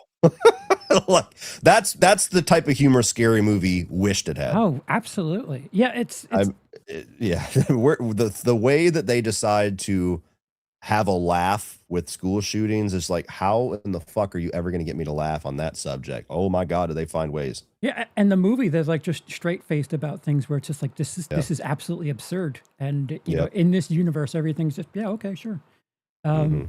Yeah, I would recommend it's on streaming now. I would definitely recommend giving it a watch because Sam Rockwell. Name me a bad performance of his. Like he fucking There isn't one. Yeah. even if this movie was otherwise shitty, he anchors this movie so hard. That's not really saying anything because he's always awesome. But Dude, uh, when I saw this at Fantastic Fest, it was the last secret screening, and I was kind of annoyed because that's the nature of the secret screenings is you get all hyped up and excited about what it could be, and then inevitably when your most, number 1, number 2 aren't picked, you're like, "Man, fuck this movie. Why is this the pick?" And so, yeah, when they were like, "It's Good Luck, Have Fun, Don't Die," the new Gore Verbinski movie, and I'm like, "What the fuck is this? What kind of title is this?" Like, I don't care. And all what do you me? yeah, I was just like, "What?" I mean, like I was like, "Okay, I guess, fine, sure, whatever." But yeah, it just the title and Gore Verbinski was selling it, and I'm like, "What does that even mean? That's a what?"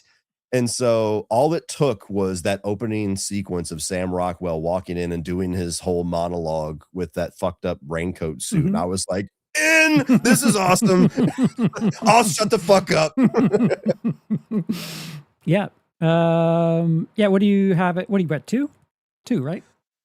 2 is a movie that you cannot see, and I don't know when you're gonna be able to see it, but this was, my second favorite film out of South by Southwest this year, and it's called Kill Me. So this Okay. is a movie that has Charlie Day, who Oh, is one of the Always guys Sunny. from Always Sunny and Horrible Bosses. It also has another actress that I'm blanking on the name because my fucking brain is fried, but she's the girl from Get Out, Allison Williams or something like that. Allison Oh, Williams. Hey, I fucking got it. Yeah, it's him and Allison Williams. And so the premise of this is that you have Charlie Day, that the movie kicks off where he wakes up in a bathtub with his wrists cut. And he calls 911. Allison Williams is the 911 operator, gets somebody to him to save his life. And he's in the hospital and he tells like his parents, his loved ones that are there, like, I didn't do this. Somebody fucking tried to kill me. Like, I wouldn't do this. And he's somebody that has prior history with suicidal tendencies and things like that. So nobody believes him. So the whole movie is like this very dark comedy of him teaming up with Allison Williams, who is this 911 operator that's curious about what he's doing, trying to put the pieces together and retrace things to figure out if somebody did in fact try to kill him or if he's just like lost his mind. It's genuinely funny, but it is really dark. And it is a really interesting, heartbreaking look at mental health. Oh And you have no. Charlie Day, like heartbreaking in the best way, where it's just like it really breaks you down. And like, Charlie Day, for I don't need somebody any who's help with known that, thanks. for Charlie Day, somebody who's known pretty much exclusively for comedy, he gives a fucking incredible dramatic performance That's here in the few intriguing. scenes, and while being very funny. It's got Giancarlo Esposito in here too as like his counselor or his therapist.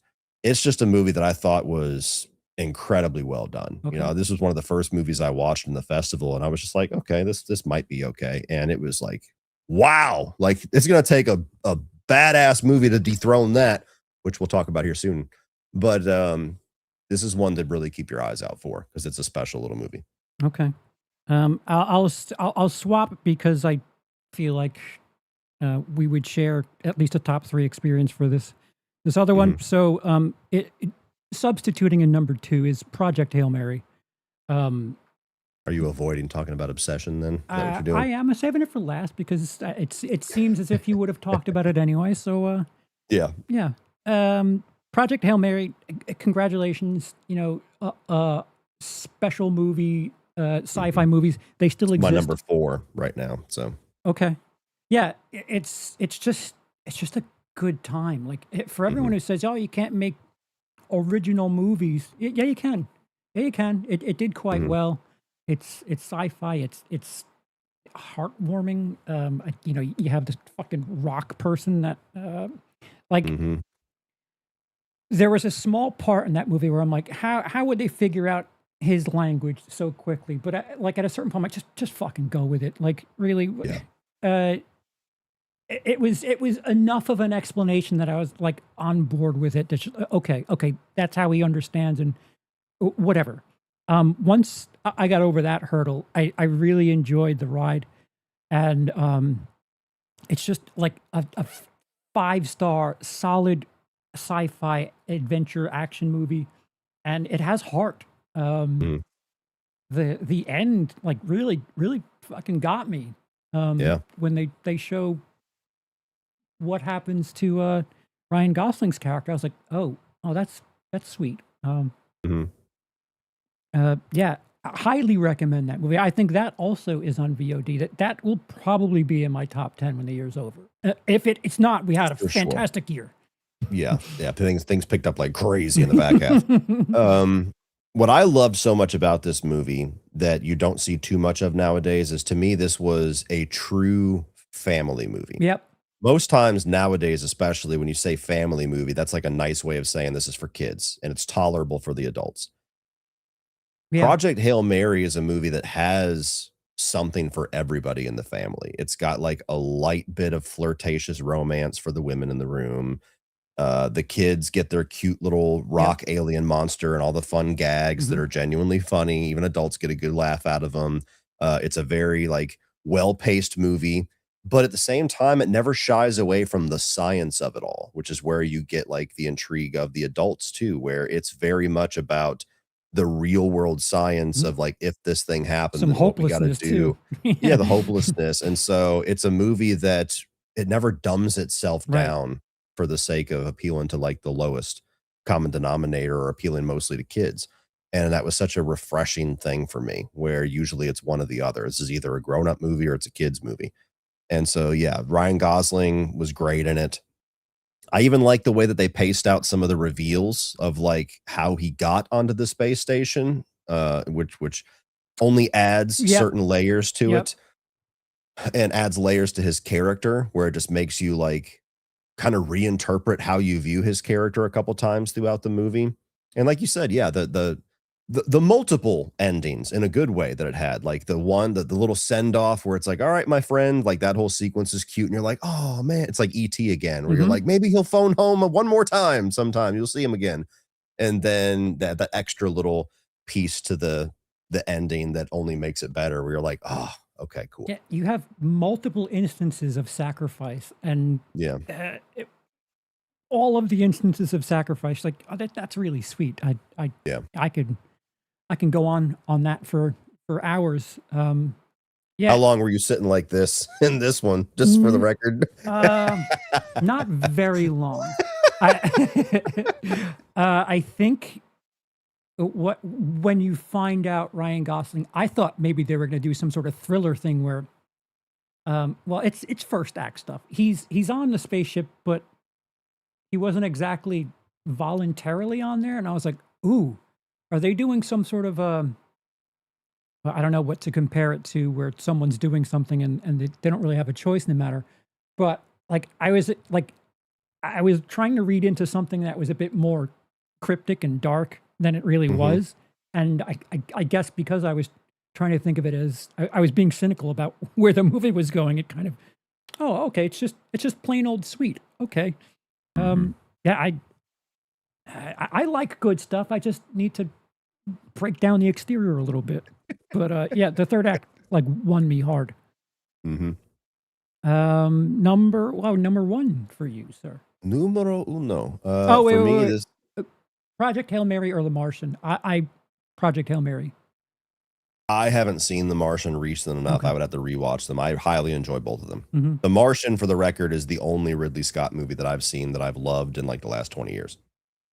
Oh, oh, oh, yeah. I think Project Hail Mary is a bit lighter too, a bit Certainly, yeah. But softer both ride. have a good sense of humor to them and a Yeah. great central performance. So yes, I'm sorry. Number one, sir. somebody says it's Project Hail Mary like Logan. Uh, my number one of the year so far is also my number one from South by Southwest, and it's Over Your Dead Body. Oh, This is Samara Weaving and Jason Segel. Again, a movie where I'm like, oh, so we got the true Samara Weaving movie with Ready or Not, and then they threw an extra one in for good measure. And lo and behold, one of them I thought was exponentially better. she's been Uh, busy because I just watched a brand new Samara she, Weaving. she was getting ready to have a baby, so she's like, I got to crank these fuckers out because I'm gonna be out of commission for a while. Oh, Uh, okay. That makes a little bit of so sense. Yeah, exactly. Congratulations to that guy. Over Your Dead Body is a movie where you have Jason Segel and Samara Weaving, where they are a married couple that are very much on the rocks. And they go off to this little cabin on the lake for the weekend to like try to rekindle some things, mend some fences, only they're both secretly plotting to murder the other. And this is a remake of like a Danish film or something Oh like my that that came out. god. Small town crooks, I don't know. small It's a movie. small town killers. It's got Noomi Rapace in it. I know the original does. I've never seen the original. But anyway, it is a remake for the record. And this is directed by the guy, one of the Lonely Island guys, the one that did the Never Stop, Never Stopping movie, the Superstar Mhm. or Rockstar, whatever it is. So this is a film that is very much inflated by how amazing of an experience I had at the South by Southwest screening, where this is the most and the hardest that I have laughed in a theater maybe in like 20, 25 years, honestly.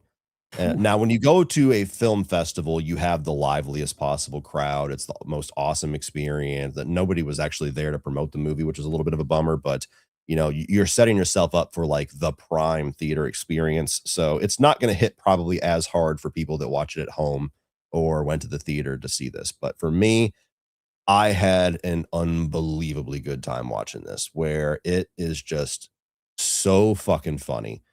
The physical humor between these actors that have great chemistry is just off the charts.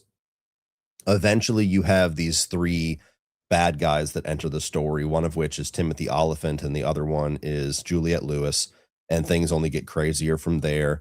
And this is a movie that like it's some of the biggest laughs that I've had in a long time throughout most of the first two acts.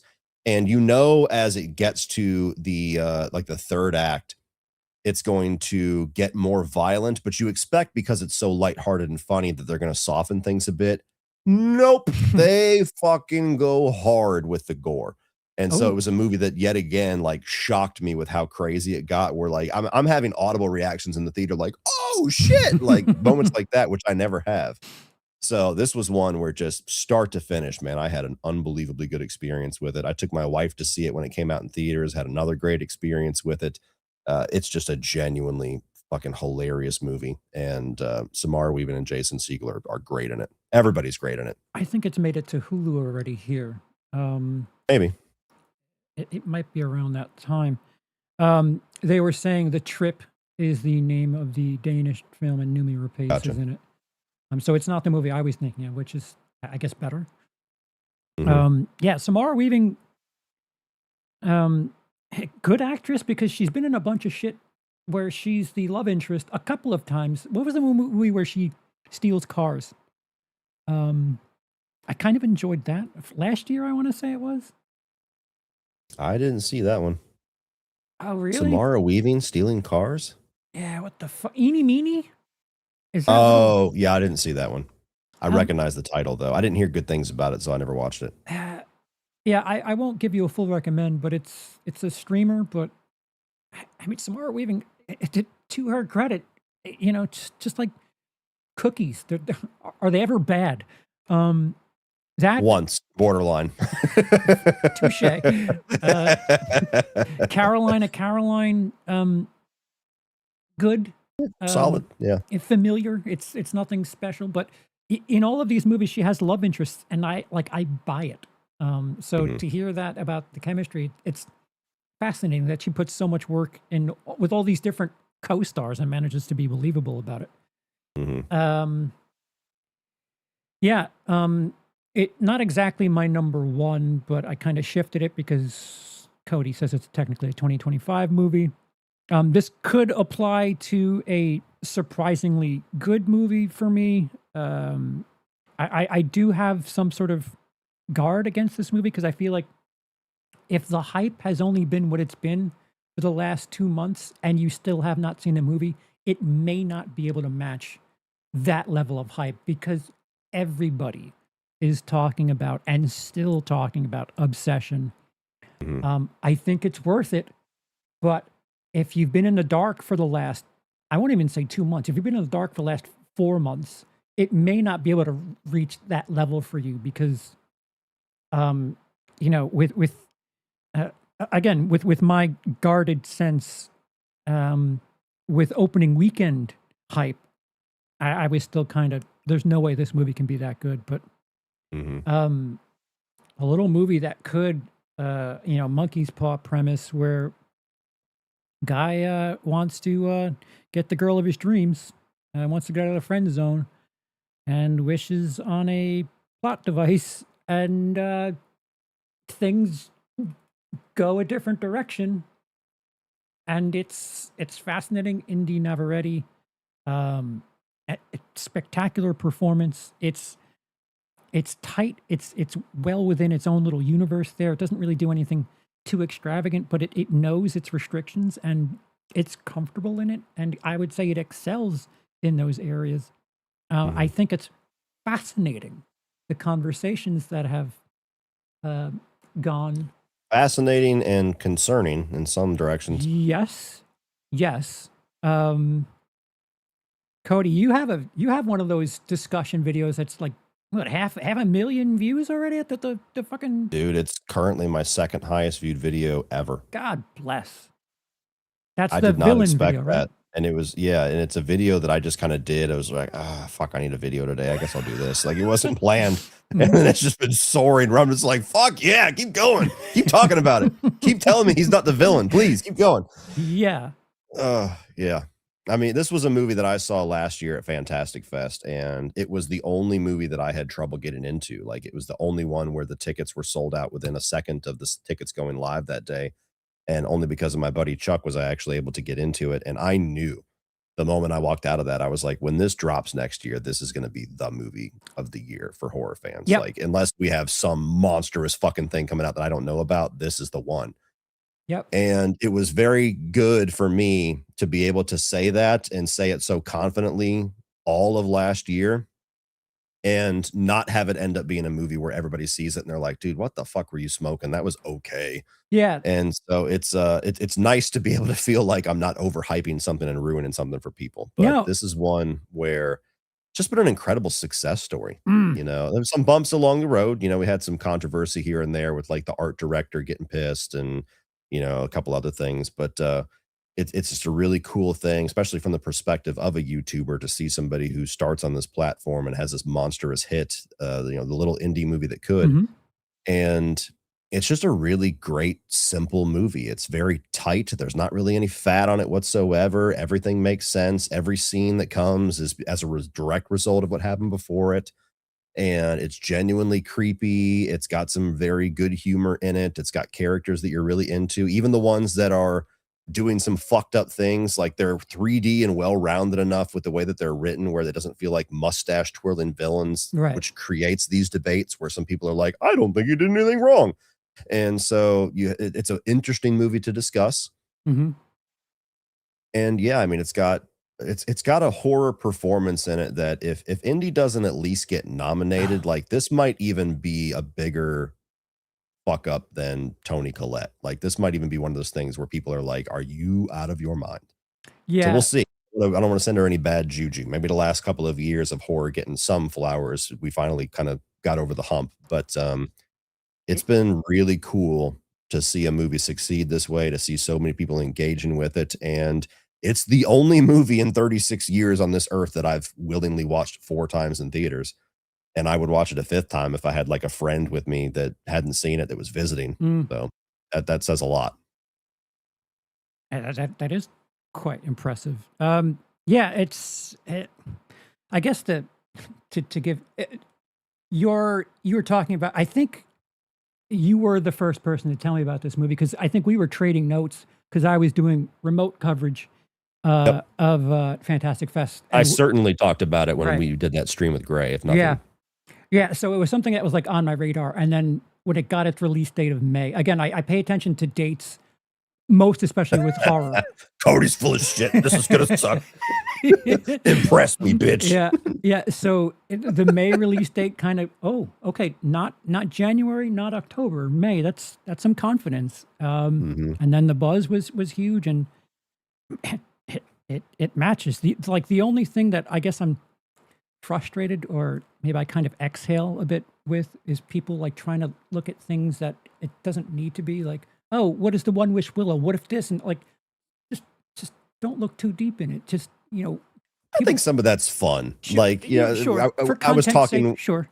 yeah, not even for content's sake, just like for just people really liking it that much that they're trying to engage with it that deeply. Where like there was this whole theory for like a week there where people were like, did you notice like these things here actually prove that when he makes the wish, the personality of his cat goes into Nikki because she's got like cat like, you know, movements and Yeah, like the weird relation. And it's like, well, no, but I get why you would say that. That's interesting. Like I was talking with Jeff Barker, who's his dad, and he's a screenwriter, and we had him on the podcast, and he was talking about all those different little theories and stuff. And it's just like, it's interesting because I was there helping him and like seeing the script in its infancy, and then you see where people take the story, and you're like, whoa, I didn't even see that, but cool. yeah. Maybe I might have misworded that. What I meant was people like, oh, I want to know more about this thing that really. Oh, explain everything. Yeah, like okay, yeah, just okay. it's just a wish. Like don't Yes. like don't ask about the fucking science of how it works and like where the Yes. company resides and like just leave it. Just can Yes, we please? I'm with you on that. Yeah, I might have misphrased that, but yeah, I'm cool with it. Yeah, Fun yeah, I stuff. thought you were like people coming up with these fucking cool theories, but morons. Shut up and watch the movie. Well, Emily and I were doing we need to watch it again, but we're doing a couple discusses for Patreon. Um, there's a theory that we've had. I don't know if it's anywhere else on the internet, that the first thing that she does, you don't hear her, where she gives $20 to someone. And there's a rumor that she was high one of the first times. Between Emily and I, what if she was buying drugs from that homeless person? What if the $20 was for her MDMA? I guess this is Uh, spoiler talk, but I don't know. Is yeah, that where you get MDMA? What is MDMA? Molly? yeah, wasn't she Is on that where Molly you that get it? first time? Well, I mean, it's a homeless guy, and she just had $20. She asked for it and then gave it to him. Like, so I'm just trying to say that I am not above those types of discussions either. It's there's certain levels of it where it's just like, dude, don't You got to do one of those videos where you have the scene and you have the circle fucking with the big arrow red pointing. arrow. He knew. True origins of obsession revealed. Yeah. But yeah, caught me like a freight train. It probably won't be my number one of the year, but it deserves It a would be ton my of number praise. one currently if I was ranking it this year. But which is funny because last year I ranked it and it was at like number 3 or number 5. And it wasn't until my second watch where I was just like, "Oh no, like this is just getting better for me." So it's another rare thing that subsequent watches I'm just like, "Nope, that should be my number 1 or that should be my number 2." Yeah. To just linger for a second there, you have this video. The title of the video is "Bear is the Villain." Um, Mhm. Based on your comment section and some of the discourse that surrounds it, how concerning is some of the discourse? The overwhelming majority of it is in agreement. Okay. Some of it is frustrating agreement because it's like, no shit, he's the villain. You think you're being like insightful by posting this? Like, what fucking idiot thinks he's not the villain? And I'm like, Cha-ching! scroll, look Cha-ching! below, plenty. And I even say in the video, like, I can't believe I even have to make this argument, but here we go. And so some of it, yeah, they're some of it just feels like it's people or guys. Some of it is it feels like guys that see some of themselves in Bear and are uncomfortable completely condemning him.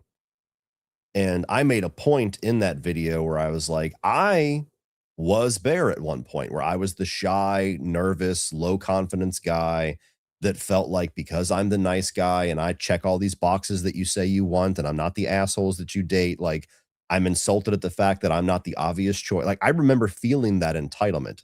Never went anywhere that Bear went with it, but I remember feeling that way. And so like I'm able to see myself in Bear while also knowing where I drew the line and where one path is you grow from that and you figure out what your own bullshit is and maybe what that person's insecurities are, the reasons why you're not this obvious pick, or you go the route of Bear. And so I think there's just a lot of dudes out there that aren't willing to have that honest look where it's just like, I see myself in Bear, but I see where the point in the story comes where I was as Bear and where Bear goes is an immediate diverging. There's been a couple that have been concerning where like hardcore, like, no, Nikki is the villain because she led him on. Let I him had on. somebody that actually said that like Nikki's a piece of shit because at the very end of the movie, when she snaps back, she pushes his body off of her. Oh my God. And it's like, what did you just Dear say? Lord. So I apologize for spoilers, by the way. I didn't even think about that.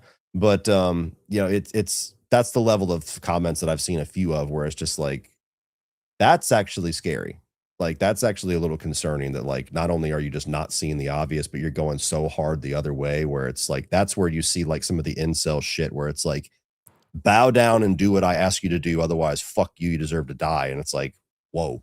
Yeah, some of the problem with, I guess, reactions that I've experienced recently is people just want movies to be like a mirror and tell them the Yeah. things that they want. And I don't know, I would assume, I guess, stupidly so, that you would want something that makes you think about something and is, Yeah. ambiguous. And, there's some nuance to some of the topics where you like, I can relate to that, but hmm, something happened there that I wouldn't totally agree with. How do I feel Yeah. about that? And when people have that mirror in their face, if it doesn't tell them the thing that they want it to be, man, they get Yep. really bothered. And Hmm. isn't that a better time to explore that feeling, when it's just a movie and not, real life, when you're in that situation and you're, you know, experiencing real life pain.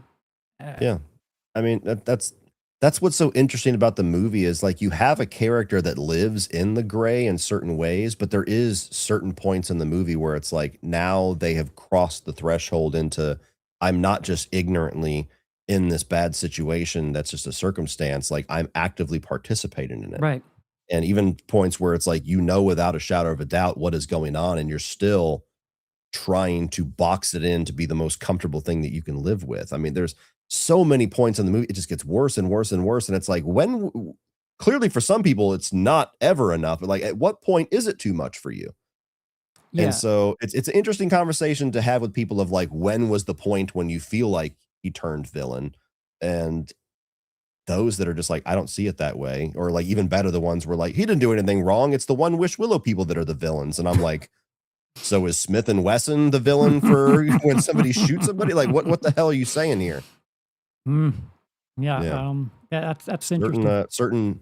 certain people on YouTube that we recognize puffing their chest with that. Where I'm just like, oh, thank you for telling on yourself. Please continue. Yeah, so that's our good, bad, and surprising of the year. I'll open the questions up to the chat for a little bit. I saw a super chat. We acknowledged one. The other one, thank you, $2 super chat. Any hints on 30? Any teas for 31 on 31? There's one happening in October. That's I don't Any know. teas for 31 on 31? No, I don't think I'm ready to play that game yet. There's definitely one coming in October. But that Hmm. there's your tease. It'll be Hmm. on the 31st. Yeah. Yeah, Yeah. somebody referenced Jacob referenced We Watch a Movie. I wasn't throwing shade at We Watched a Movie, by the way. I know that they did a video. I didn't watch it, but I was giving the middle finger to somebody else for the record because I don't want anybody to be like Cody's talking shit about you. Junior is here. I don't know why it turned gray, but super chat, thank you. I am an uncreative dude with questions, but what are your thoughts on Robert Eggers' upcoming werewolf film? What are you hoping for? Are you excited? I'm extremely curious about it. I'm only just a little bit guarded at the fact that he's going even further with like the Middle English. Um, there comes a certain point, and I think Nosferatu is even at that point where you're using such unrecognizable dialect that you're almost a foreign film, but you're not giving subtitles. Ugh, And so I ugh. actually like I loved Nosferatu. It was in my top 10 of the year, but I had to watch it twice, once with subtitles to like fully understand some of the dialogue because it was just so foreign to me. And so if you're telling me that you're basically tripling down on that, like I'm worried that I'm not going to understand a lot in Werewolf. So that's my biggest concern. Robert Eggers is somebody that I like a lot more than I don't like with him. I didn't like The Lighthouse. That's the only thing he's done that I just didn't care for. Maybe one day I'll revisit it and I'll change my mind. But The Witch is like a one and done. I respect it kind of movie. I dug Northman, as I just said. I really liked Nosferatu, but with him, I know all it's going to take is a couple of creative decisions for him to make a movie that's just not for me. So I'm hoping that's going to be awesome. Lord knows we're way overdue for a great werewolf movie. Yeah, yeah. I'm. I don't know. I don't want to need uh, subtitles for something that's technically English, and that's how I Hmm. felt about the Vivitch, where I was just like, I still don't understand. It's English, and I still don't understand it. That's Um, what I'm worried about. I, Like, I don't mind watching a foreign film with subtitles, but yeah, this is basically like a foreign film where they don't give you subtitles, and it's like, fuck, what are you saying? yeah. It's hard for me to like. I need to understand it to a certain degree. Yeah. Um, Will Smith says He-Man was really good. It's sad that it was a flop. I just watched that last night, and Hmm. um, I just think it's way too late. Like it's Guardians of the Galaxy meets like Thor Ragnarok, right down to like the visuals. It looks just like where Thor lives. But Hmm. I don't know what what person that isn't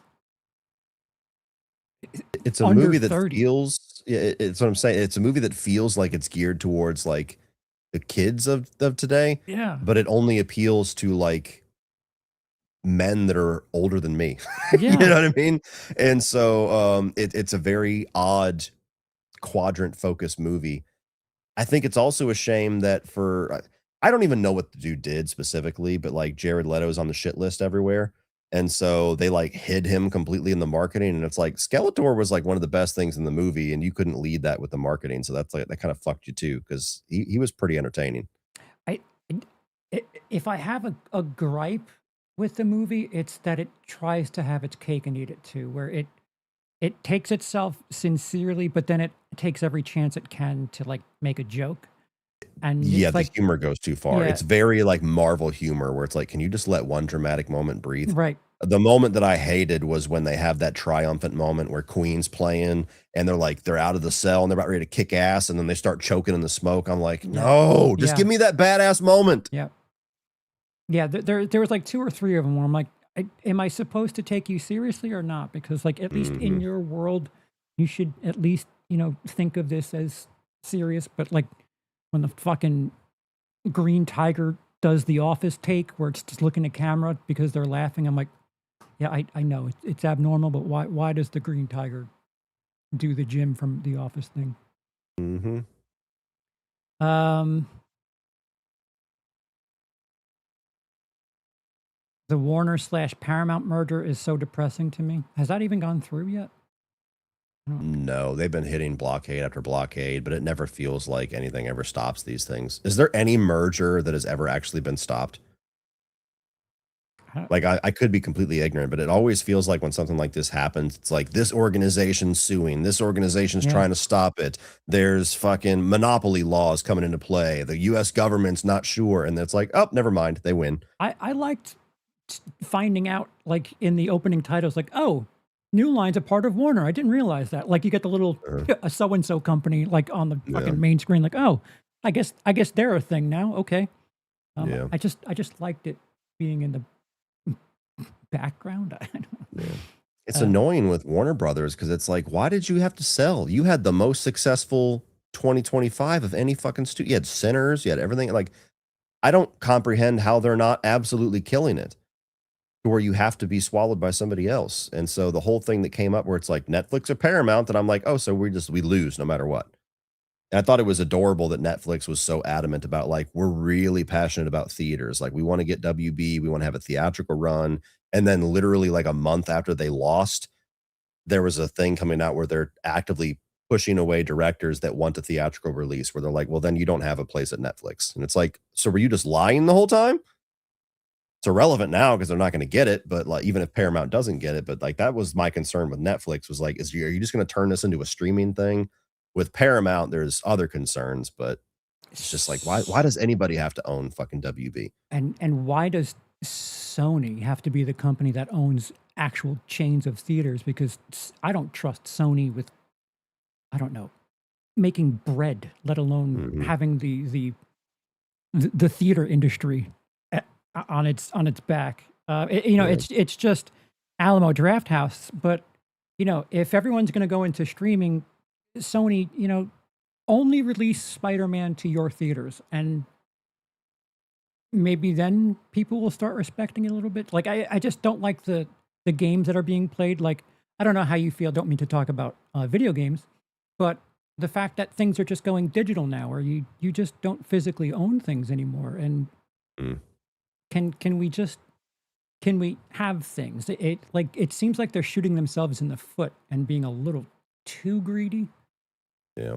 Um, but yeah, Gavin says I might have asked this before, but thoughts on fans wanting to merge the Reeves universe with the DCU? I fucking hate it. And I hate how much it keeps getting brought up. Like, there there is no way to justify to me bridging the tone of Matt Reeves the Batman with James Gunn's Superman. You're going to have a movie where fucking Riddler and mafia people like Falcone or whatever in this grounded Batman universe. Meanwhile, across the pond, there's fucking space dogs and giant kaijus and shit. Like, it's the dumbest fucking thing that people keep bringing up just because they want to mash their toys together. They just, I like this. I like this. You put it together. It's double awesome. Dude, that's No, fan film shit. That I it's I so want what I fucking want. stupid. Yep. It's so fucking stupid. I don't necessarily think that I want to have two Batmans running concurrently, but I would rather have that than take what works about Reeves and fuck it up by putting it into this greater universe that's intentionally silly as hell. And I liked Superman, but I will despise that if it's even a serious conversation, which I'm sure somebody somewhere was like, I have an idea, but like, no, people keep bringing that up. And every time I read it, my fucking balls ache. Yeah, isn't that like, I don't want to stir shit that's over a decade old at this point, but isn't that like the problem with Batman v Superman, where we're just like, is this really what, like, I don't want Batman shooting people like that's weird, and Superman being dark like that. Yeah, it's difficult to have a universe with such wildly different tones. So like if you're gonna have a Batman in the universe that James Gunn introduced us to in Superman, it needs to be I don't necessarily think campy Batman, but it's got to be the more fantastical one. It's got to be the one that's fighting, giant globs of clay, and Mr. Freeze is freezing people into like people sickles and stuff like that. Like you can't do that with the movie that's like Batman in 7. Yeah, I mean, I haven't seen Supergirl yet, but Superman was very bright and silly, for lack of a better word. I can't imagine if you were to redo Batman v Superman right now, there's such a conflict there where like the tone just does not match, and No, I don't know how do you fix that? You don't. no. Sometimes universes don't need to be one universe. Let things exist in different little pockets there. It's really kind of frustrating. Yeah, no, it's the dumbest fucking thing ever. I hate the fact that it keeps getting brought up. It just immediately I'm judging you, and I'm thinking you're a less intelligent human being when you argue that.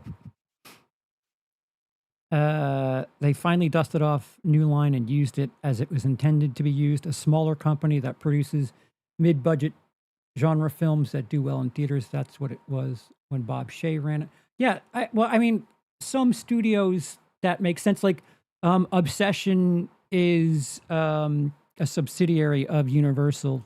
What the fuck is their name? But yeah, there's these big studios that have smaller things, and technically Fox is now a smaller studio of Disney. And as long as you keep doing what those studios are known for, like you're not going to release fucking Toy Story on 20th Century Studios. Like, do what you were doing with those studios. Focus. Yes, thank you. Another 5 minutes, Cody? Sure. Okay. Yeah, 5 minutes, guys, and we'll wrap it up. Anything you're looking forward to in the year, Cody?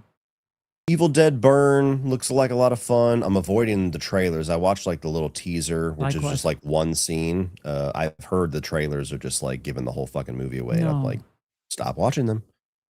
So Evil Dead Burn, Resident Evil. I've already seen it, and it was my #1 movie of last year, but I can't wait to watch Rivals of Amzai King again. That comes out mid-August. What the fuck else is there? Spider-Man. Looking forward to Spider-Man. Not as much Doomsday. Maybe when they finally show us anything, I'll get excited, but that one just kind of feels like this giant question mark. That's about it. Yeah, I I don't know if there's anything I'm amped up about. I am cautiously optimistic about Resident Evil, but I kind of liked Raccoon City. So So did I. they don't need to do too much to win me back over, but I just dusted off the Paul W.S. Anderson ones, and looking at the stack, I'm like, You'll have fun for a few. Yeah, for a little bit. Towards the end there, it's just repetitive and nothing matters. And I think the first 4 are solid to watchable. It's only the last 2 that are just like, whoa, okay. Yeah, the final chapter, whatever. That's not a good time at all. As an editor, that must make your ass itch watching that movie. Let's have a shot where she's shooting at a monster, and let's have 2,000 cuts. Yeah, it's like in an earthquake. Like, wait, can I focus on something? Junior asks, have you seen Leviticus? I have not. I think you have, Cody, right?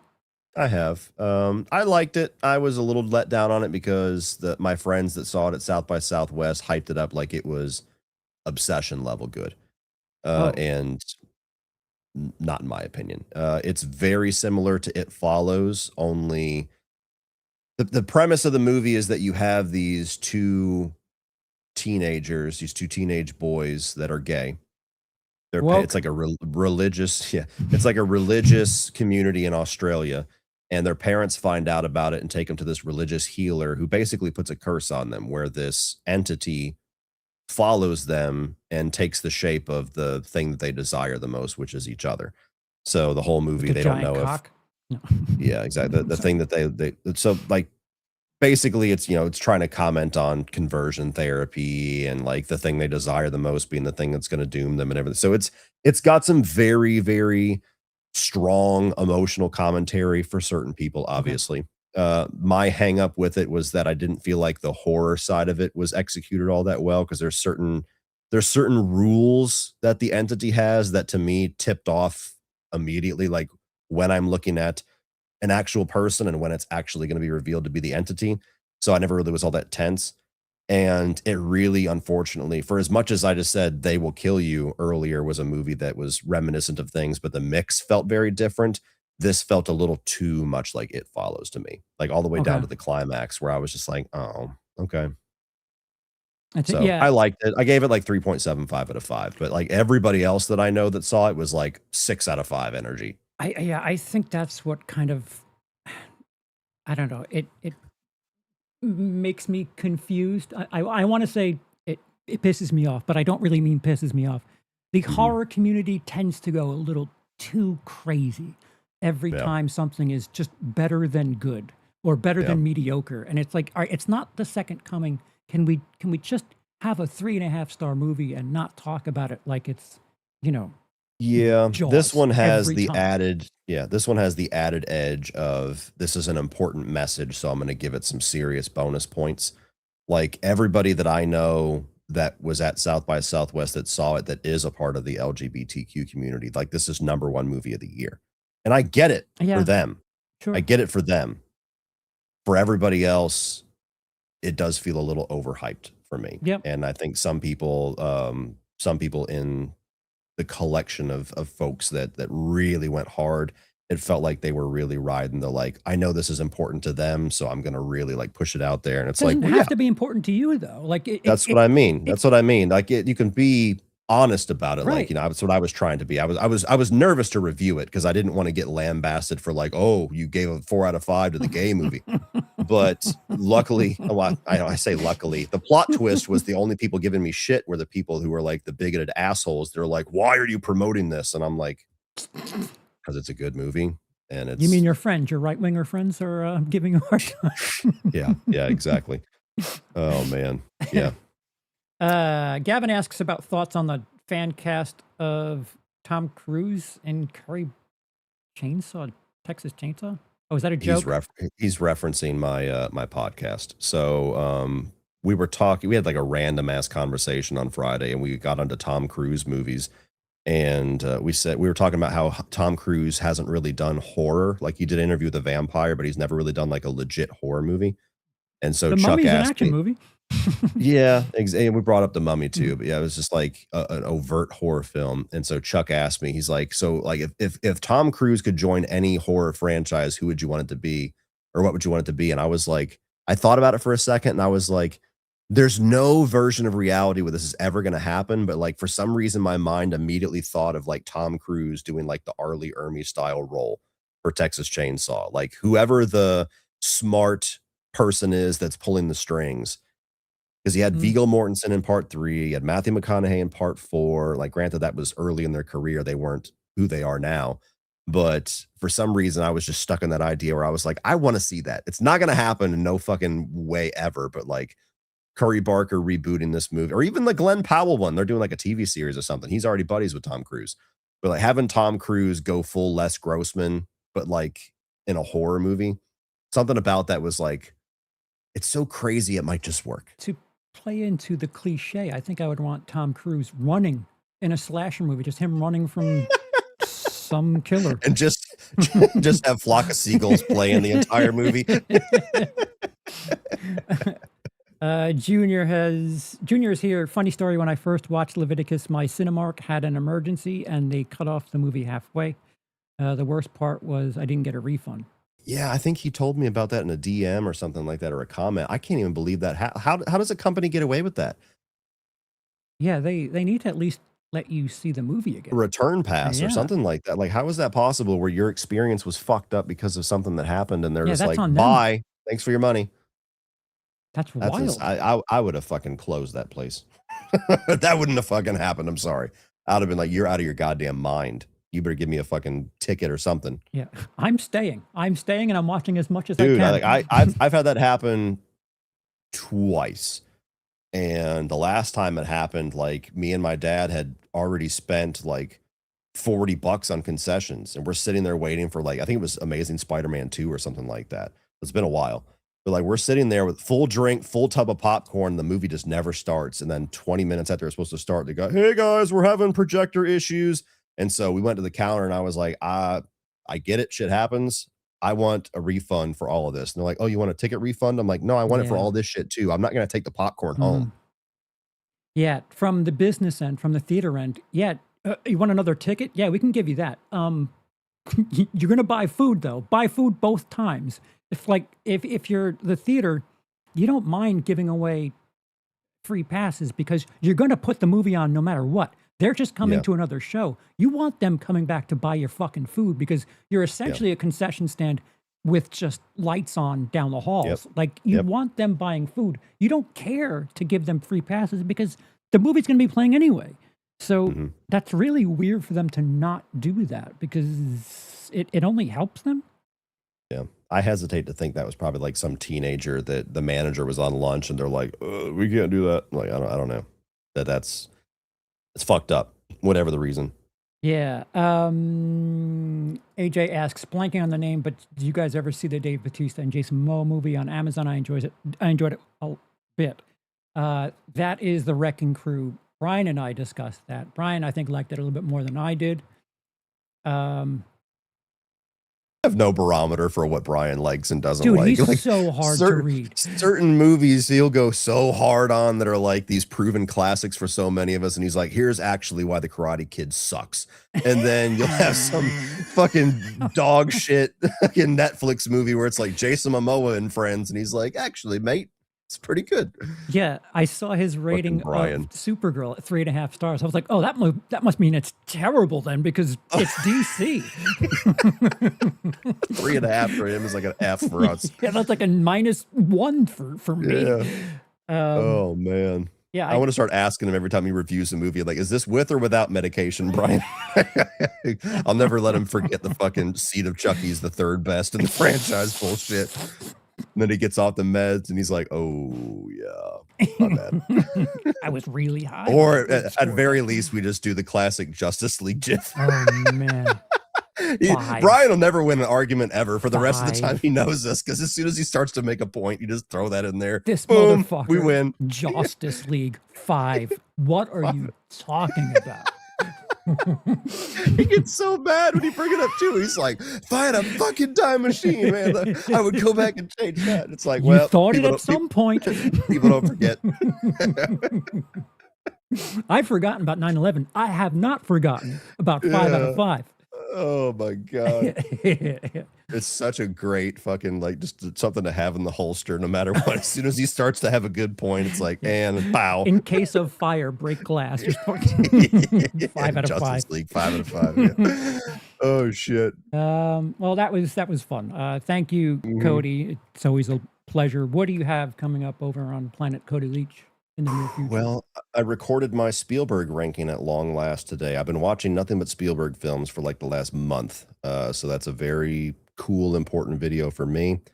Probably going to get a lot of shit on it because there's a number of hot takes in the video. You can't avoid it. But I'm going to try to release that tomorrow. It's the raw footage is 3 hours long. Now it's going to be cut down quite a bit because I restarted a number of movies. I struggled with my pacing at the beginning, so it'll be closer to, hour and a half, 2 hours, but, it's big ranking. So we'll do that tomorrow, hopefully. And, I wanna do another one of those, like, guess the movie things. I wanna do that '80s thing this week, at some point. I'll probably have that Thursday or Friday because the big new release is Minions, and I don't give a fuck about that, so Nice. Yeah. So thank you to those of you who did vote. We'll look at the poll right now. Has 2026 so far been what? 58% of you said it's been a positive year so far. 39% said mediocre, and only 3% of you said it's been negative, which is interesting Mhm. because there's such polar. It's either the greatest thing since sliced bread or the worst thing ever. So it's kind of interesting that those of you in chat, only 3% of you said it's been a negative year, which I guess I agree with. It's not like anything's been incredibly miserable. It's just been a Mhm. mostly mid year, if I do say so. Um, please, Somebody asked, "How was Brian about Obsession?" And then, "Did Brian ever give you your opinion on Heretic?" I don't think Brian has seen either one of them, or at least he hasn't said anything. He drags his ass on the movies we really wanna discuss with him, and then he'll see Supergirl at the first fucking showing. yeah, yeah. I'm pretty sure if and when no, I was gonna say if and when he's seen Obsession, we would have heard him, but I don't think he's I would heard. have I don't think so, because I me don't and him know. get together every now and again and talk about new stuff that we've seen, and I shoved Caroline in his face, like, "Here, watch this, we're gonna talk about this." So, he has not brought up Obsession, and I think I follow him on Letterboxd. I don't think he's brought it up, and Heretic, I don't think. If he did watch it, he just avoided the conversation because me and Charles were chomping at the bit to discuss that movie with him, and I never heard a follow-up. Yeah, likewise. I'll try to remember to bring it up, but yeah, I don't think we've heard anything. Guys, interact with the video. Please click like and subscribe and all that shit. Thank you so much. Those of you who do it in the past. Emily and I will be recording a bunch of audio stuff for patrons and channel members. For Cody Leach, I've been Charles. You haven't. Good night.